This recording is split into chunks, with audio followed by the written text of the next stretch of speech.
Hi నమస్తే, welcome to Mara media. నేను మీ కేవీఆర్. ఆంధ్రప్రదేశ్లో రాజకీయ పరిణామాలు పోలింగ్ డేట్ దగ్గరకు వచ్చి కొద్దీ వేగంగా మారుతూ ఉన్నాయి. ముఖ్యంగా ఐఏఎస్ ఐపీఎస్ల ట్రాన్స్ఫర్స్ మీద ఈ పచ్చ మీడియా చేస్తున్న ప్రచారం, దాని మీద ఐపీఎస్ అసోసియేషన్ తిరుగుబాటు, ఇలాంటివన్నీ కూడా తీవ్ర దుమారం రేపుతున్నాయి. దీంతోపాటు ఒకే రోజు టీడీపీలో రెండు ఆసక్తికర పరిణామాలు చోటు చేసుకున్నాయి. రఘురామకృష్ణరాజుకు సీటు, తర్వాత ఆయన శిష్యుడు మహాసేన రాజేష్ టీడీపీకి రాజీనామా చేయడం, ఇట్లాంటివన్నీ చాలా అప్డేట్స్ ఉన్నాయి. వీటికి సంబంధించి మనం వీటితో పాటు అమరావతి భూముల కుంభకోణంకి సంబంధించి, స్కిల్ డెవలప్మెంట్ స్కామ్కు సంబంధించి చంద్రబాబును ఏఓన్గా చేర్చడం, ఏసీబీ ఛార్జ్షీట్ వేయడం లాంటి అంశాలను డీటెయిల్గా తెలుసుకునే ప్రయత్నం చేద్దాం. మనతో పాటు రాజకీయ, ఆర్థిక, సామాజిక విశ్లేషకులు సిఏ నాగార్జున రెడ్డి గారు ఉన్నారు. వారిని అడిగి తెలుసుకునే ప్రయత్నం చేద్దాం. నమస్తే సార్. నమస్తే. నమస్తే కేవీఆర్. ఏమిటి చెప్పు, ఇవాళ శనివారం. ఎస్ సార్, వీకెండ్ అయినా కూడా మీరు మా కోసం వెయిట్ చేయడం.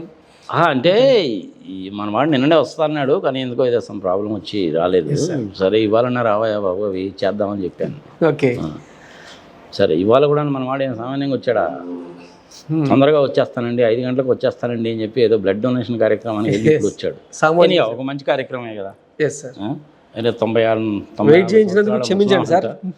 క్షమించడం gone for a good job, doing some social service. Right sir. AP పాలిటిక్స్కి సంబంధించి బిగ్ అప్డేట్ ఏంటంటే, నిన్న మీరు అబ్జర్వ్ చేసి ఉంటారు, స్కిల్ డెవలప్మెంట్ స్కామ్లో A13 అక్యూజ్డ్గా ఉన్న చంద్రబాబు నాయుడిని A1గా చేరుస్తూ ఛార్జ్ షీట్ వేశారు. సో దీన్ని ఎలా చూడొచ్చు అంటారు? మళ్ళీ అంటే ఆ కేసులో ఏమైనా కదలిక వస్తుందంటారా? ఏం జరగచ్చు? ఏముందయ్యా అందులో, బీ లేట్ దాన్ ఎవర్ అని. ఎప్పుడో జరగాల్సింది ఇప్పుడు జరుగుతుంది. ఓటుకున్న ఓటు కేసు విషయంలో ఎప్పుడైతే ఆయన దొరికిపోయాడో, ఏదో మధ్యలో ఆ గవర్నర్ ఉండి ఏదో పనికి మళ్ళీ పని చేశాడు కాబట్టి తప్పించుకుపోయాడు. కానీ సార్ ఆ నోటుకు ఓటు వ్యవహారంలోనే ఏమని కింద ఇన్వాల్వ్ చేసేవాళ్ళు. ఓకే, అడ్డంగా దొరికిపోయాడు కదా. సరే, అప్పుడు ఏదో తప్పించుకున్నాడు, ఇప్పుడేమో స్కిల్ డెవలప్మెంట్ స్కామ్లోకి వచ్చేసాడు. ఓకే, ప్రజలకి క్లుప్తంగా అర్థమయ్యేటట్టుగా చెప్పాలంటే సార్, సీమెన్స్ తోటి ఒప్పందము కుదిరించుకున్నాము అని చెప్పారు. సీమెన్స్ అనేది ప్రపంచవ్యాప్తంగా చాలా మంచి company, Germany based company. Okay, ఆ కంపెనీలో మా అక్కయ్య కొడుకు, who is a German citizen, was there as the director for 3 years long back. Okay, అది మంచి కంపెనీ. అది ఇంచుమించుగా $200 billion టర్న్ ఓవర్ ఉండేటువంటి కంపెనీ. సిమెన్స్ వాళ్ళు అంటే జనాలందరికీ తెలిసింది ఏంటంటే, ఏదో సిటీ స్కాన్లో MRI తయారు చేస్తారేమో అనుకుంటారు. అది ఒక్కటే కాదు, ఓకే, వాళ్ళు రైళ్లు కూడా తయారు చేస్తారు తెలుసా. ఓకే, సిమెన్స్ వాళ్ళు రైళ్లు కూడా తయారు చేస్తారు. అంటే మన హై స్పీడ్ ట్రైన్స్, 400-500 kilometers స్పీడ్తో వెళ్ళే హై స్పీడ్ ట్రైన్స్ కూడా తయారు చేస్తారు వాళ్ళు, సిమెన్స్ వాళ్ళు. ప్రపంచ ప్రఖ్యాతిగాంచిన సంస్థ. సరే, ఇక దానికి సంబంధించిన దానికి ఆదాయము, లెక్కలు, ఇన్కమ్ ట్యాక్స్, ఆడిట్, ఎంప్లాయీస్ ఇవన్నీ ఎందుకు ఇప్పుడు అనవసరం కదా. ఓకే, వాళ్ళతోటి ఒప్పందం కుదురించుకుంటున్నాము అని చెప్పి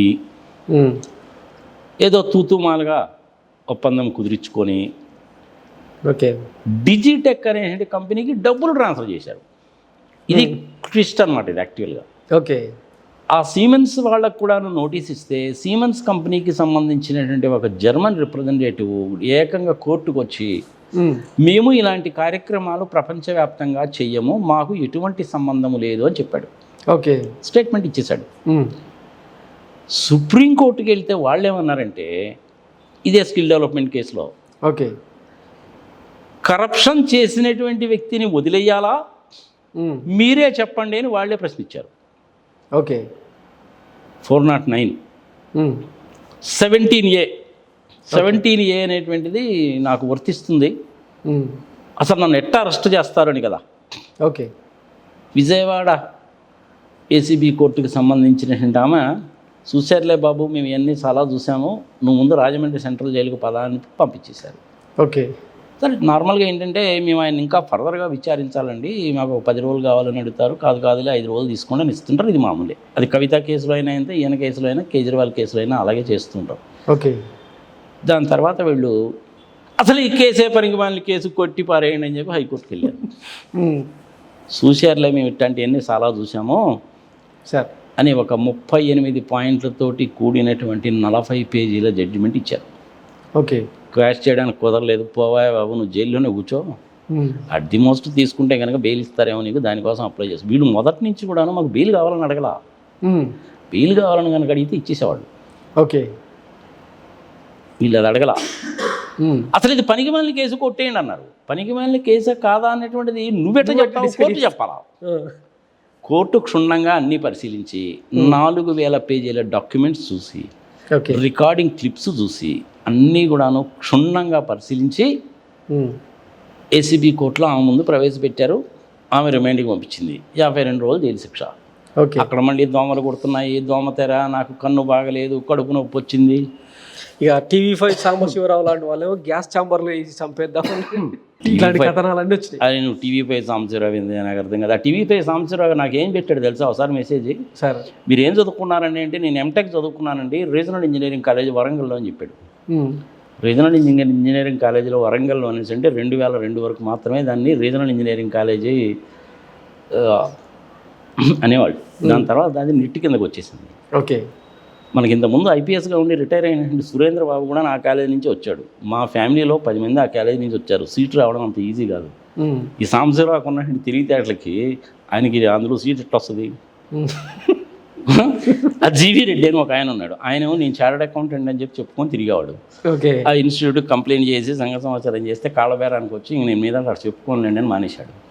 ఆ జీవీ రెడ్డి నేను పిలుస్తాడు. ఓకే. ఇంక ఇట్లా ఉంటాయన్నమాట వాళ్ళు చేసే పనులన్నీ. ఇంకా వివేకానంద రెడ్డి హత్య కేసులో కూడా అలాగే చేస్తూ ఉంటారు. సరే, దాని గురించి ఎందుకు, టాపిక్ డైవర్ట్ అయిపోతుంది మనకి. 409 అంటే క్రిమినల్ అఫెన్స్. ఓకే.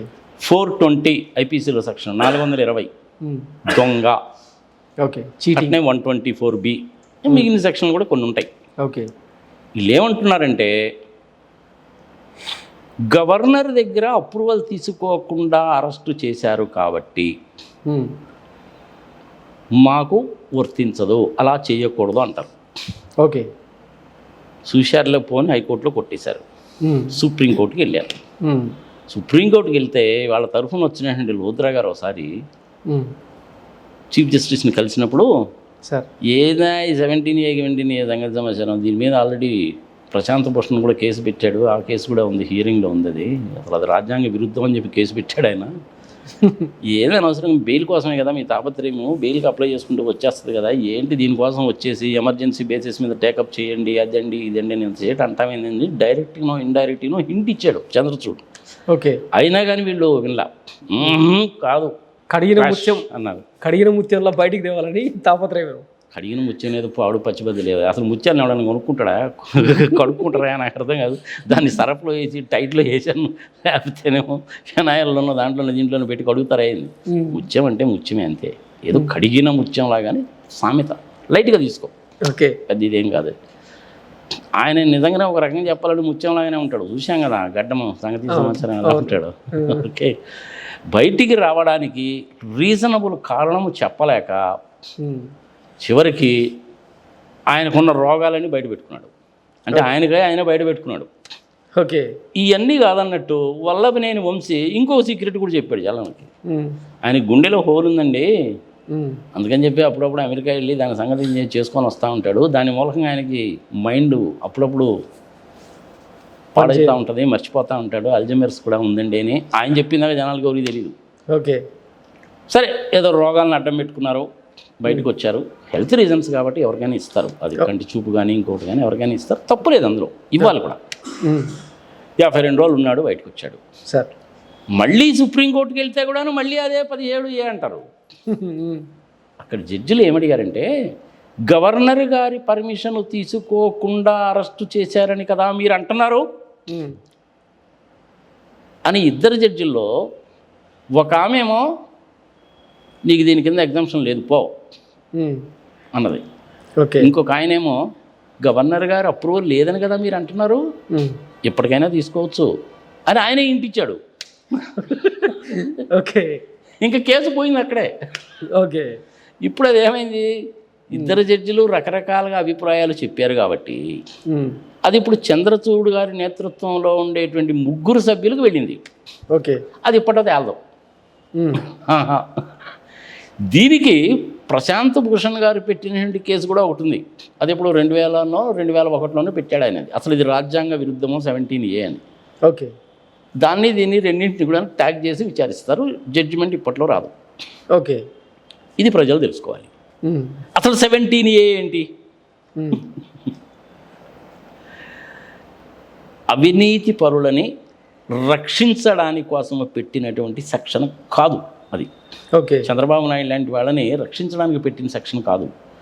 నీతిగా నిజాయితీగా పద్ధతిగా ఉండేటువంటి గవర్నమెంట్ ఆఫీసర్స్ మీద, వాళ్ళ మీద, మంత్రుల మీద కానీ, ఎమ్మెల్యేల మీద కానీ, చీఫ్ మినిస్టర్ల మీద కానీ, అట్లాంటి వాళ్ళ మీద అనవసరంగా ప్రతోడు కూడా పని బాట లేని వాళ్ళందరూ కేసులు పెడుతున్నారు.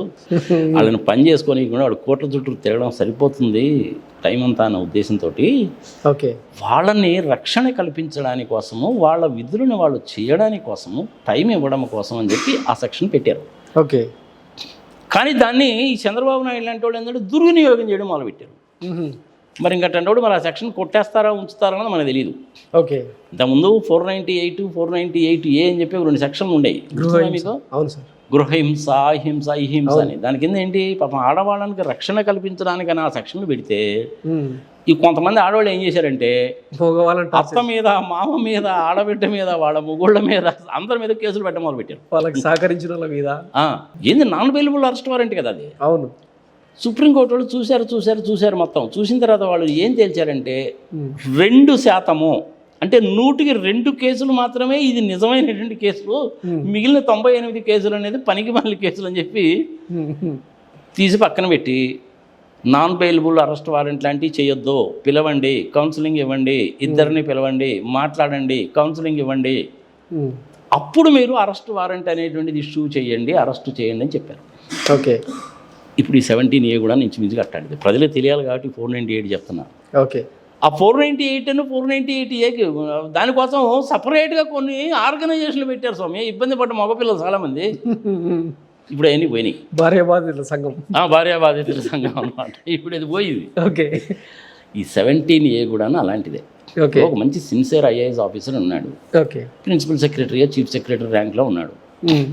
నువ్వేదో పని కోసం వెళ్ళావు.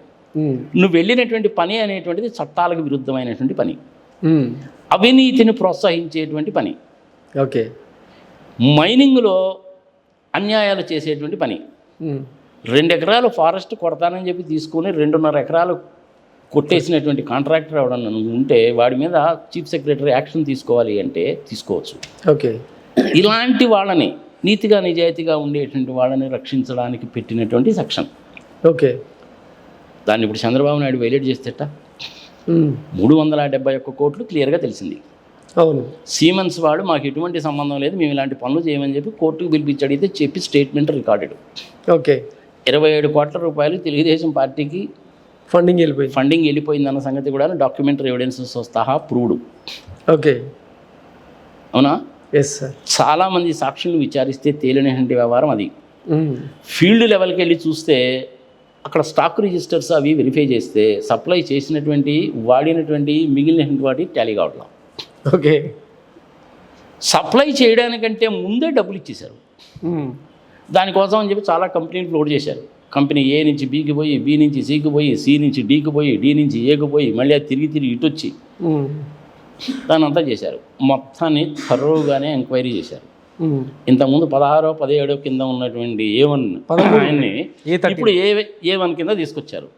ఓకే. నిన్న మొన్నటిదాకా వీళ్ళందరూ కూడాను జగన్మోహన్ రెడ్డి A1, విజయసాయి రెడ్డి A2, సంఘ సమాచారం A1, A2, A3 అనేవాడు కదా. బ్యానర్ ఐటమ్స్ వచ్చాయి పేపర్లలో.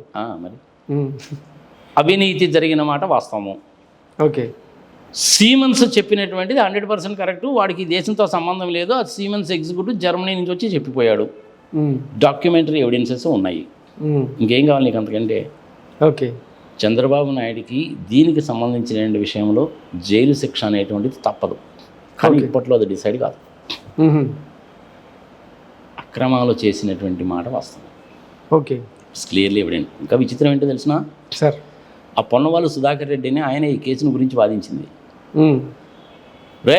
పొన్నవాళ్ళు సుధాకర్ రెడ్డి బెదిరింపులో నిన్ను చెప్పు తీసి కొడతా, నీ తలకాయ తీసేస్తా. ఎవరో కొలికపూడి శ్రీనివాస్ అని ఆయన టీడీపీ టికెట్ ఇచ్చారు. ఇప్పుడు తిరువురు టికెట్ ఇచ్చారు. అవును. ఆయన అన్నమాట న్యాయమా ధర్మమా ప్రజల విజ్ఞతకు వదిలేద్దాం. ఓకే. పాప ఆయన నాకు కూడా మంచి ఫ్రెండే ఎవరు ఇన్ఫర్మేషన్. ఓకే. తలకాయ తీసేస్తానన్నాడు 6 GB అయితే. అవును, ₹1 కోటి రూపాయలు ఇస్తా అన్నాడు. అవును. ఇలాంటి పనికి మాలిన అన్నీ కూడా మాట్లాడుతుంటారు. దీనికి నాకు కూడాను కొంతమంది ఆ ఆర్గ్యుమెంట్స్ కనుక చూస్తే చాలా విచిత్రంగా ఉంటుంది. హైదరాబాద్ నుంచి విజయవాడ వెళ్తున్నారంట. ఒక ఆయనేమో కారు తెస్తాడట, ఇంకో ఆయనేమో పెట్రోల్ పోయించాలంట.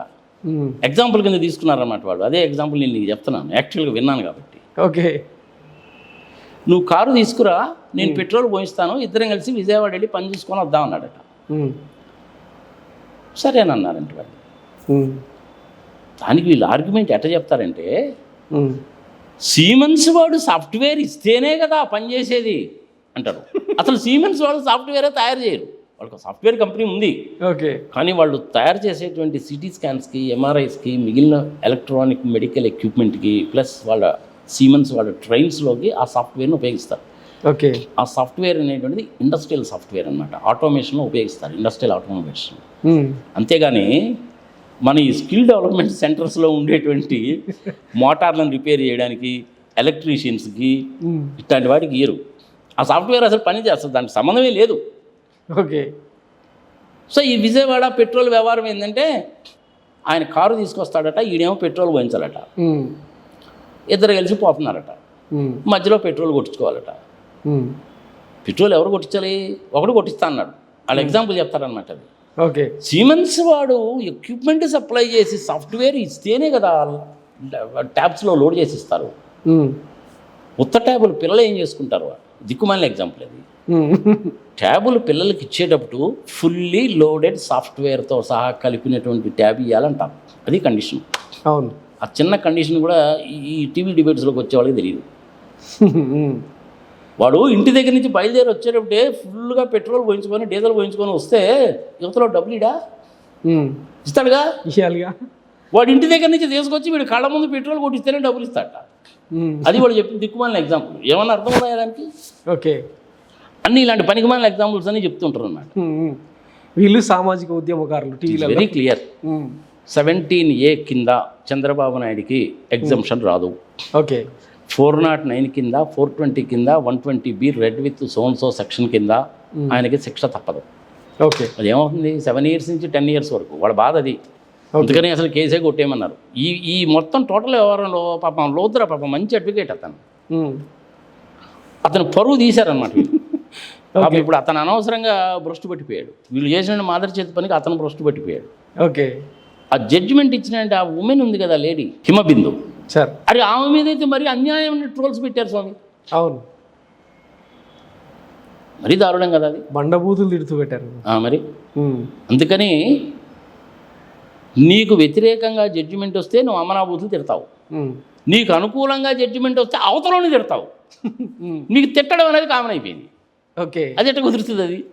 పైగా ఇది చంద్రబాబు నాయుడు చాణక్యం అంటారు.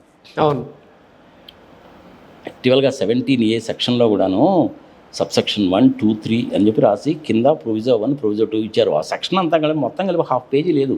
ఓకే, ఆ చివరి ప్రొవిజర్లో ఏం చేశారంటే, in case if you could not obtain permission of the appropriate authority, then within a period of 3 months you can obtain it అని ఇచ్చారు. ఓకే, ఒకవేళ ఆ 3 నెలల్లో కూడా మీరు తీసుకోలేకపోతే ఇంకొక 1 నెల రోజులు కూడా టైం ఇస్తున్నాం అన్నారు. అంటే అర్థం ఏంటి? 4 నెలల లోపల ఎప్పుడైనా తీసుకోవచ్చు. ఓకే, అదే సుప్రీంకోర్టు జడ్జి కూడా చెప్పారు. ఇప్పటికైనా మీకు కొంపలంటికి పోయిందేమి లేదా, గవర్నర్ గారి దగ్గర అప్రూవల్ తీసుకోండి అన్నాడు. తప్పే ఉంది అందులో. ఓకే, ఇప్పుడు A1 కింద వచ్చాడు కదా ఆయన. ఎస్ సార్, కరెక్ట్గా ఎలక్షన్ టైంలో వచ్చింది కదా. అవును, ఈ జడ్జిమెంట్ అనేటువంటిది ఎలక్షన్ అయిన తర్వాత వస్తుంది కానీ ఇప్పుడు రాదు. ఓకే, ఎందుకంటే ఏప్రిల్లో వాళ్ళకి వేరే కేసెస్ ఉంటాయి. అక్కడ 3 జడ్జిలు కాబట్టి చంద్రచూడ్ గారు కూడా ఖాళీగా ఉండాలి. మేలోనేమో సెలవులు ఉంటాయి. అందులో ఈ జడ్జెస్ని వీళ్ళనే కొంతమందిని అఫీషియల్ డ్యూటీ మీద కూడా పంపిస్తారు. ఓకే, అందుకని ఈ జడ్జిమెంట్ అంతా కూడాను జూన్, జూలై, ఆగస్టు, సెప్టెంబర్ అలా పోతూ ఉంటుంది. కానీ చంద్రబాబు నాయుడు గారికి జైలు శిక్ష తప్పదు. వీళ్ళకి అదే పనిగా వత్తాసు పలికేటువంటి రామోజీరావు కూడాను ఆయనకు సంబంధించిన కేసులో తప్పదు. మార్గదర్శి లాంటి 2600 కోట్లు కదా. అవును, చట్ట ప్రకారం వైలేషన్ కదా. ఆయన ఇన్నాళ్ళు ఎందుకు డ్రాగన్ చేస్తున్నాయంటే, ఈ రామోజీరావు గారు ఆయన చేసింది తప్పని సంగతి తెలుసు. ఓకే, 2 సంవత్సరాలు జైలు శిక్ష తప్పదని కూడా తెలుసు. డబ్బులన్నీ కట్టేశానండి అంటాడు, ఇంట్రెస్ట్తో సహా ఇచ్చేసానండి అంటాడు. ఎవరూ కంప్లైంట్ చేయలేదు కదా అంటాడు. కంప్లైంట్ చేయనంత మాత్రాన నువ్వు చట్టాన్ని వైలేట్ చేసినట్ట కదా? చేసినట్టే కదా. మనిషి చనిపోయిన తర్వాత ఇంక జైలు శిక్ష ఏముంటుంది? దానికోసం అనమాట వెయిటింగ్. అంటే ఏం లేదు. ఇంచుమించు 10,000 కోట్లు కట్టాలి ఇప్పుడు ఆయన. ఇన్కమ్ ట్యాక్స్ వాడు 1,200 కోట్లు, దాని మీద పెనాల్టీ. ఈ 2,650 కోట్లు మల్టిప్లైడ్ విత్ 2 అంటే 5,300 కోట్లు. తడిసి మోపుడే 10,000 అవుతుంది, 10,000 కోట్లు అవుతుంది. రైట్ సార్, ఇప్పుడు ఈ మొత్తం ప్రాసెస్ చూస్తుంటే శిక్ష తప్పదంటున్నారు. మరోవైపు పొత్తులోకి బీజేపీ వచ్చినప్పటి నుంచి ఒక విమర్శ అయితే వచ్చింది చంద్రబాబు మీద. అంటే ఈ కేసుల నుంచి తప్పించుకోవడం కోసమే బీజేపీ శరణ్ కోరారు. వాళ్ళు కూడా ఒక కండిషన్ పెట్టారంట, ఆఫ్టర్ ఎలక్షన్స్ జనసేనను ప్లస్ టీడీపీని మెర్జీ చేయాలి, విలీనం చేయాలన్న ప్రతిపాదనతోనే ఈ పొత్తులోకి వెళ్ళారు అన్న చర్చ అయితే జరుగుతుంది. అంటే ఈ కేసులను వీక్ చేయడం కోసమేనా, అట్లా అర్థం చేసుకోవాలి? ఇవన్నీ కూడాను అటాలు. ఓకే, 2019లోనే నేను ఒక వీడియో చేసినప్పుడు చెప్పాను. అదేంటి సార్, ఇంకా రేపు రిజల్ట్ వస్తుంది. ప్రిసైజ్గా డేట్ కనుక చెప్పాలంటే 22వ తారీఖు మే 2019. ఓకే, జగన్మోహన్ రెడ్డి 100 సీట్లకు తగ్గకుండా గెలవడం గ్యారంటీ.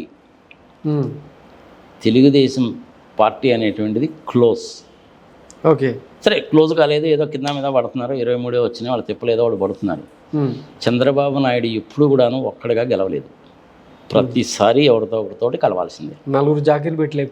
ఇక అందులో నీతి, నిజాయితీ, న్యాయము, ధర్మము, ఒక పాలసీ కానీ, నిలుపు కానీ, నిదానము కానీ ఏమీ ఉండవు.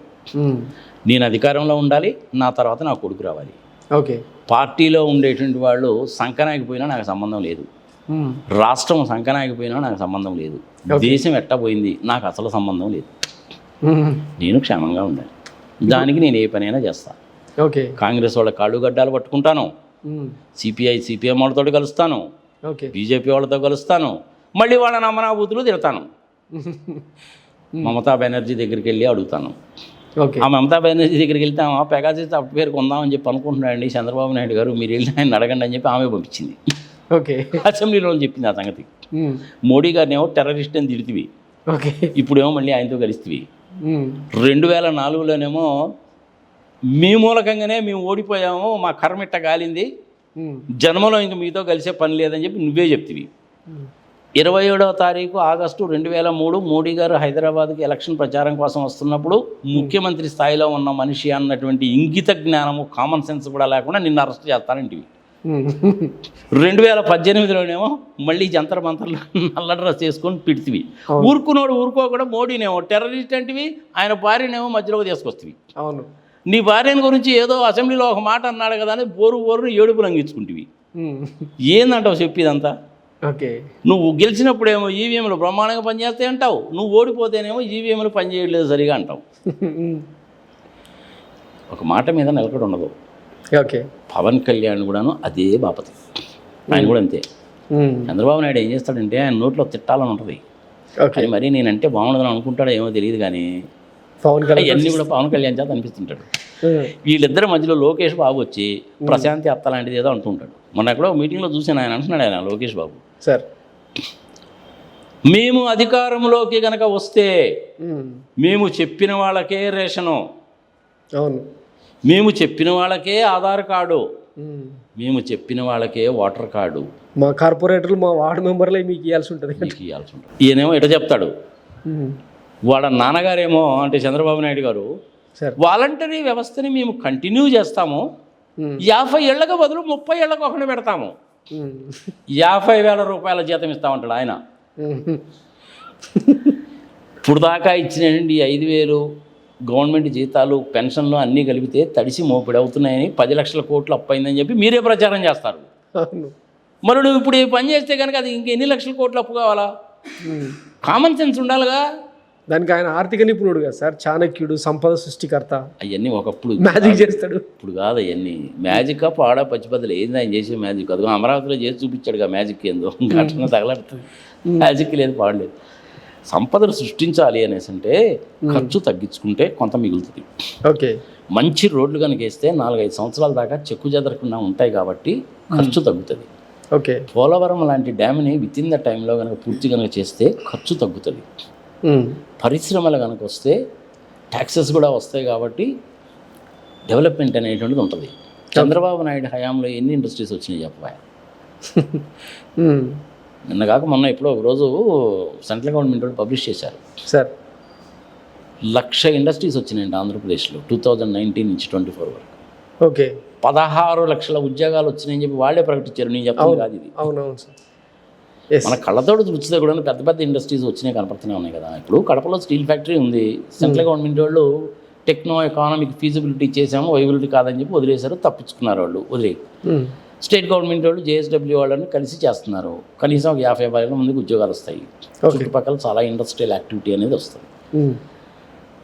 శ్రీ సిమెంట్ వాళ్ళు 2,500 కోట్ల రూపాయలతో పెద్ద సిమెంట్ ప్లాంట్ పెడుతున్నారు. ఓకే, అమర్ రాజా బ్యాటరీస్ వాళ్ళు ఎక్కడికి వెళ్ళిపోలేదు, ఆడే ఉన్నారు. కియా వాళ్ళు వాళ్ళ ప్లాంట్ మిషనరీ పీక్కొని పోలేదు, ఆడే ఉన్నారు. ఇవన్నీ మన కళ్ళకు కనపడుతున్నాయిగా. 700 కోట్ల రూపాయల ఖర్చుతోటి ఉద్దానంలో చేసిన పరిస్థితి ఏందో మనం చూసాంగా.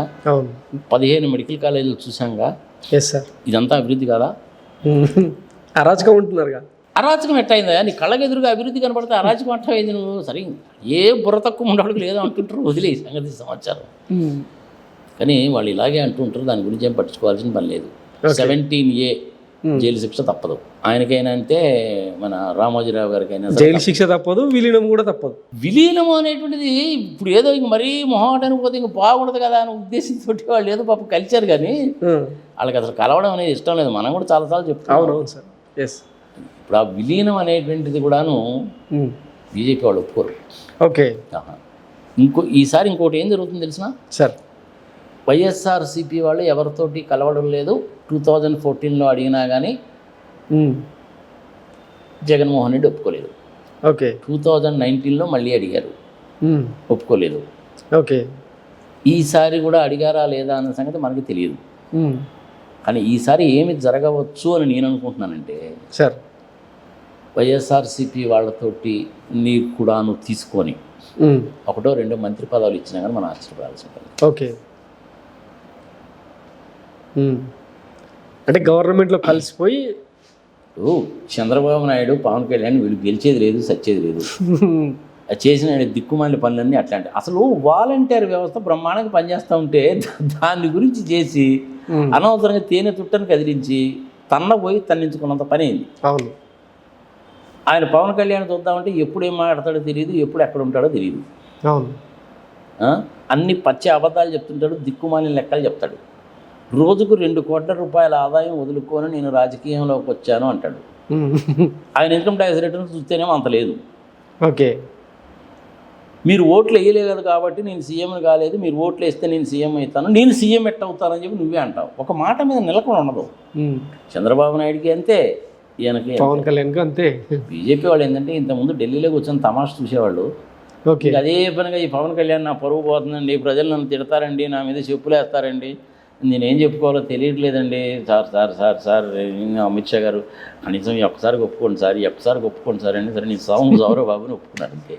ఓకే, అంతేగాని వాళ్ళకి ఇండిపెండెంట్గా ఎదగాలని ఉంది. వాళ్ళ మెయిన్ ఉద్దేశం ఏంటంటే జనసేన టీడీపీని రెండింటినీ కనుక భూస్థాపితం చేస్తే ఆంధ్రప్రదేశ్లో ఆల్టర్నేటివ్ మనమే. ఓకే, అది వాళ్ళు లాంగ్ టర్మ్ స్ట్రాటజీ కింద పెట్టుకున్నారు. ఓకే, అది తెలంగాణలో అయినా అంతే, ఉత్తరప్రదేశ్లో అయినా అంతే, ఎక్కడైనా కానీ వాళ్ళు దాన్ని ఇంప్లిమెంట్ చేస్తారు. ఓకే, వాజ్పేయి గారికి 40 ఏళ్ళు పట్టింది. అవును సార్ కదా. అవును, మన్మోహన్ సింగ్ గారు ఎప్పుడు పిఎం అయ్యారు? 2004లో మనకు తెలుసు. పివి నరసింహారావు గారు ఎటువంటి పరిస్థితుల్లో పిఎం అయ్యాడు? భారతదేశం ఆర్థికంగా బాగా ఇబ్బందుల్లో ఉన్న పరిస్థితుల్లో ఆయన అయ్యాడు. అవును, ఆయన పిఎం అయినప్పుడే సాఫ్ట్వేర్ టెక్నాలజీ పార్క్ స్కీమ్ తీసుకొచ్చాడు. దాని మూలకంగా దేశంలో ఇంచుమించుగా 60-70 లక్షల మందికి ఉద్యోగాలు వచ్చినాయి.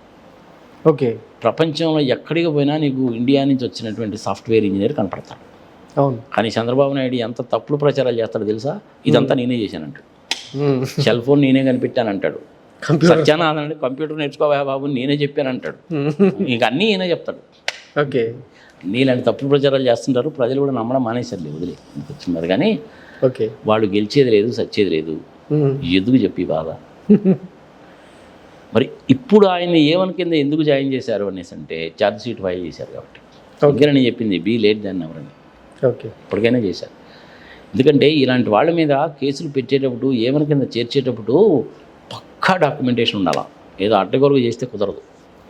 అందుకనే టైం తీసుకున్నారు. Okay, right sir. ఇక కూటమి సంగతి పక్కన పెడితే కాంగ్రెస్ ప్రచార సభలు స్టార్ట్ అయినాయి. షర్మిల బస్సు యాత్రలు, ఆ రోడ్ షోలు చూసే ఉంటారు, జనాలు కరువైపోయారు. అసలు కాంగ్రెస్ పరిస్థితి ఎట్లా ఉండదు అంటారు రాబోయే ఎన్నికల్లో?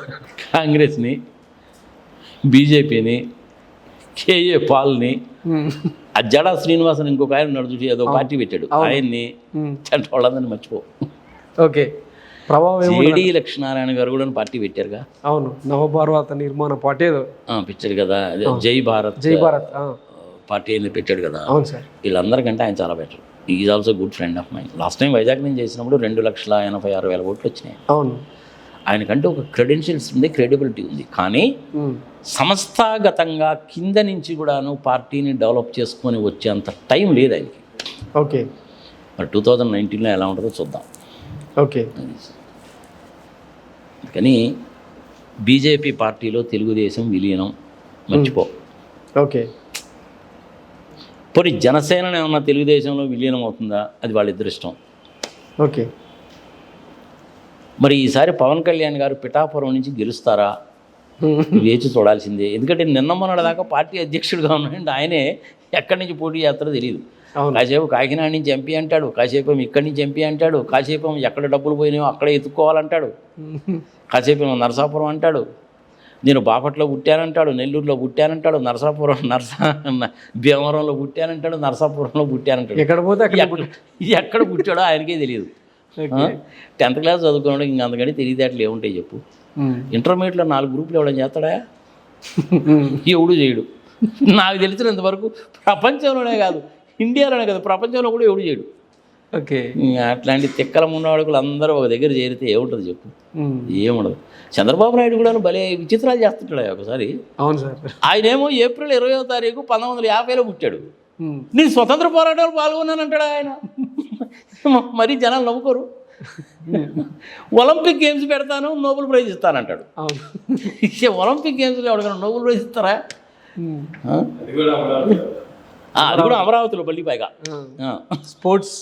స్పోర్ట్స్ క్యాపిటల్ చేస్తాను. Sports capital. ఇప్పుడు ఆంధ్రప్రదేశ్లో మెట్రో రైలు మార్గము మన హైదరాబాద్లో, కలకట్టాలో, బాంబేలో ఉన్నట్టు చేయాలంటే కాస్త కోస్త సూటబిలిటీ ఉన్న ప్లేస్ వైజాగ్ ఒకటే. ఓకే, అది కూడా ఇప్పుడు కాదు.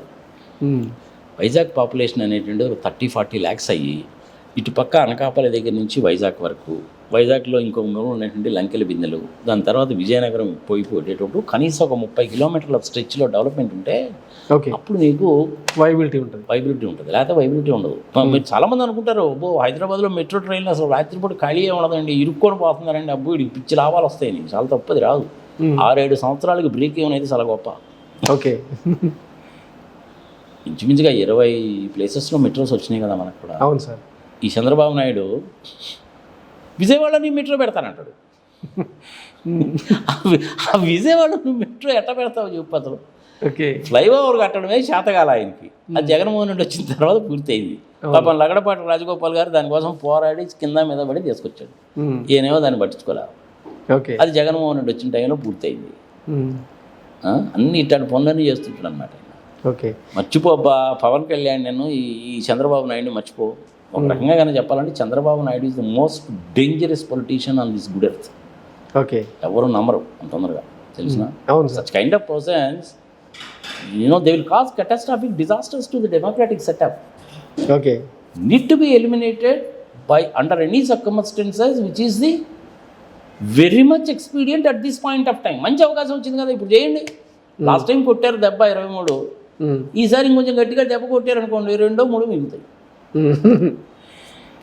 కుప్పంలో అనవసరంగా ఆయన ఊరుకోకుండా అనవసరంగా వాలంటీర్ వ్యవస్థ మీద గందరగోళం చేశాడు. ఇవాళ బిగ్ బ్రేకింగ్ ఏంటంటే వాలంటీర్లు రాజీనామా చేశారు మూకుమ్మడిగా. కుప్పంలో 50,000 ఓట్ల మెజార్టీతో ఓడిస్తామని చెప్పి శపథం చేశారు.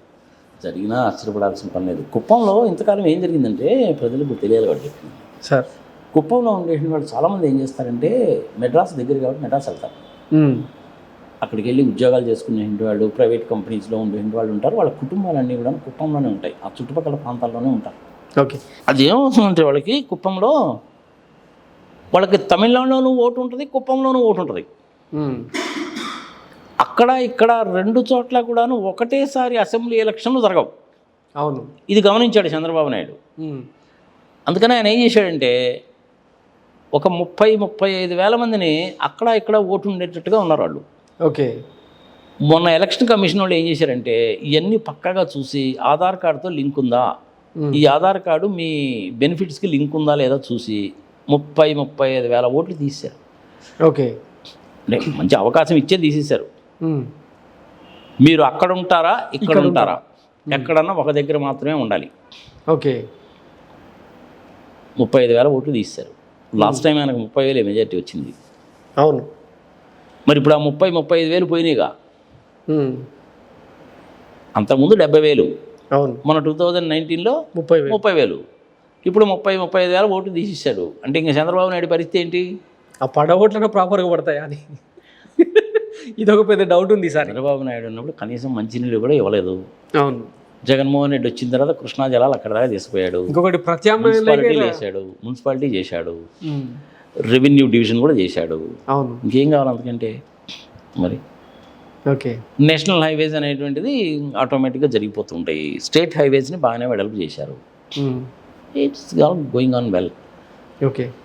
ఆంధ్రప్రదేశ్ కంబైన్డ్ ఆంధ్రప్రదేశ్లో ఏమైందంటే ఆదిలాబాదు, మహబూబ్ నగరు, చిత్తూరు, ప్రత్యేకించి ఈ 3 ప్రాంతాలు బాగా అభివృద్ధికి నోచుకున్నటువంటి డిస్ట్రిక్ట్స్ అన్నమాట. ఓకే. అసలు ఆల్మోస్ట్ అభివృద్ధి అనేది జీరో అనుకోవచ్చు. నేను మహబూబ్ నగర్లో చూశాను, మా రిలేషన్స్ చాలామంది ఉన్నారు కాబట్టి. ఓకే. చిత్తూరు జిల్లా కూడా చూశాను, తిరుపతిలో మా రిలేషన్లు ఉన్నారు కాబట్టి. ఓకే. ఆదిలాబాద్ 1-2 సార్లు వెళ్ళాను, కానీ నాకు ఎప్పుడు పెద్దగా రిలేషన్స్ అక్కడ అంటూ లేరు. కానీ నేను చూసిన మాట మటుకు వాస్తవం. ఇంకొకటి అది అటవీ ప్రాంతం. సో ఈ 3 జిల్లాల్లో అది ఆల్మోస్ట్ అసలు మనం ఇండియాలో ఉన్నామా ఆఫ్రికాలో ఉన్నామా అన్నట్టు ఉంటుంది. మరి చంద్రబాబు నాయుడు అక్కడి నుంచి వచ్చినటువంటి వాడు మరి ఇన్నాళ్ళ నుంచి ఏం చేశాడు? గాడుదలు కాస్తున్నాడా? ఇదొక ఆస్పెక్ట్. ఓకే. మెజారిటీ అది ముఖ్యమంత్రులు అందరూ రాయలసీమ నుంచే వచ్చారు, ఎవరు పట్టించుకోవాలి.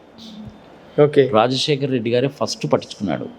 2 పనులు సార్. రాయలసీమలో రక్తపాతము జరగకూడదు, ఫ్రాక్షనిజం అని మనకు పడినటువంటి ముద్ర అనేటువంటిది పోవాలి అని మీటింగ్ పెట్టి irrespective of the parties, caste, creed, colour, religion, region, మీకు ఏ ప్రాబ్లం వచ్చినా నా దగ్గర రండి, సాల్వ్ చేసే బాధ్యత నాదన్నాడు. ఇర్రెస్పెక్టివ్ ఆఫ్ ద పార్టీస్ చేశాడు ఆయన.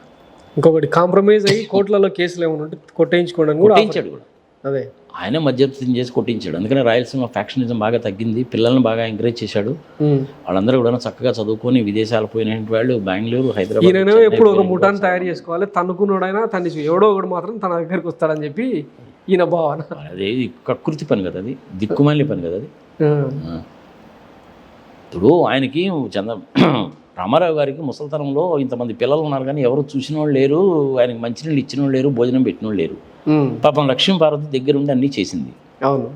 ఆమెనేమో కొడితిరి, ఆమెను అడ్డం చూపించేమో ఆ రామోజీరావును ఈ చంద్రబాబు నాయుడు ఇద్దరం కలిసేమో ఆమెను బూచిని దెయ్యాన్ని భూతాన్ని చూపించినట్టుగా చూపించి పదవి లాగేసుకుంటూ వెన్నుపోటు పొడిచి. ఇప్పుడు చంద్రబాబు నాయుడికి పెద్ద భయం ఏంటంటే పార్టీలో ఎవరన్నా కనుక ఎదిగాడంటే వాడు నన్ను వెన్నుపోటు పుడుతాడేమో నేను భయం. అందుకనే ఎవడు రానిడు. ఓకే. జూనియర్ ఎన్టీఆర్ని అసలు రానిడు. అవును. ఎందుకంటే ఆ పిల్లోడికి చరిష్మా ఉంది, అందుకని ఆ పిల్లోని అసలు రానిడు. సరే ఆయన కర్మగాయలో ఏందో సంగతి సమాచారం, కానీ ఆ ఉన్న ఒక్క కొడుకుని చూద్దామంటేనేమో పప్పు, మాటలు చూద్దామంటేనేమో ఏం మాట్లాడతాడో తెలియదు, ప్రశాంతి అత్త అంటాడు. తీసేది కానీ ఏంటంటే చంద్రబాబు నాయుడుకి ఉండే భయాలు ఉన్నాయి. ఓకే. ఈసారి ఓడిపోతే మరి చంద్రబాబు నాయుడు పరిస్థితి ఏంటి అనేసి అంటే కోడెల శివప్రసాద్ గారికి దాపురించిన పరిస్థితి దాపురించినా నువ్వు ఆశ్చర్యపడాల్సిన పని. ఓకే. ఏం జరిగింది కోడెల శివప్రసాద్ గారికి? జీవిత క్షరమంలో అంటే పట్టించుకునే దిక్కు లేక ఆత్మహత్య చేసుకున్నాడుగా. అదే మరి ఆ పరిస్థితి ఏర్పడినా కానీ నువ్వు ఆశ్చర్యపడాల్సిన పని.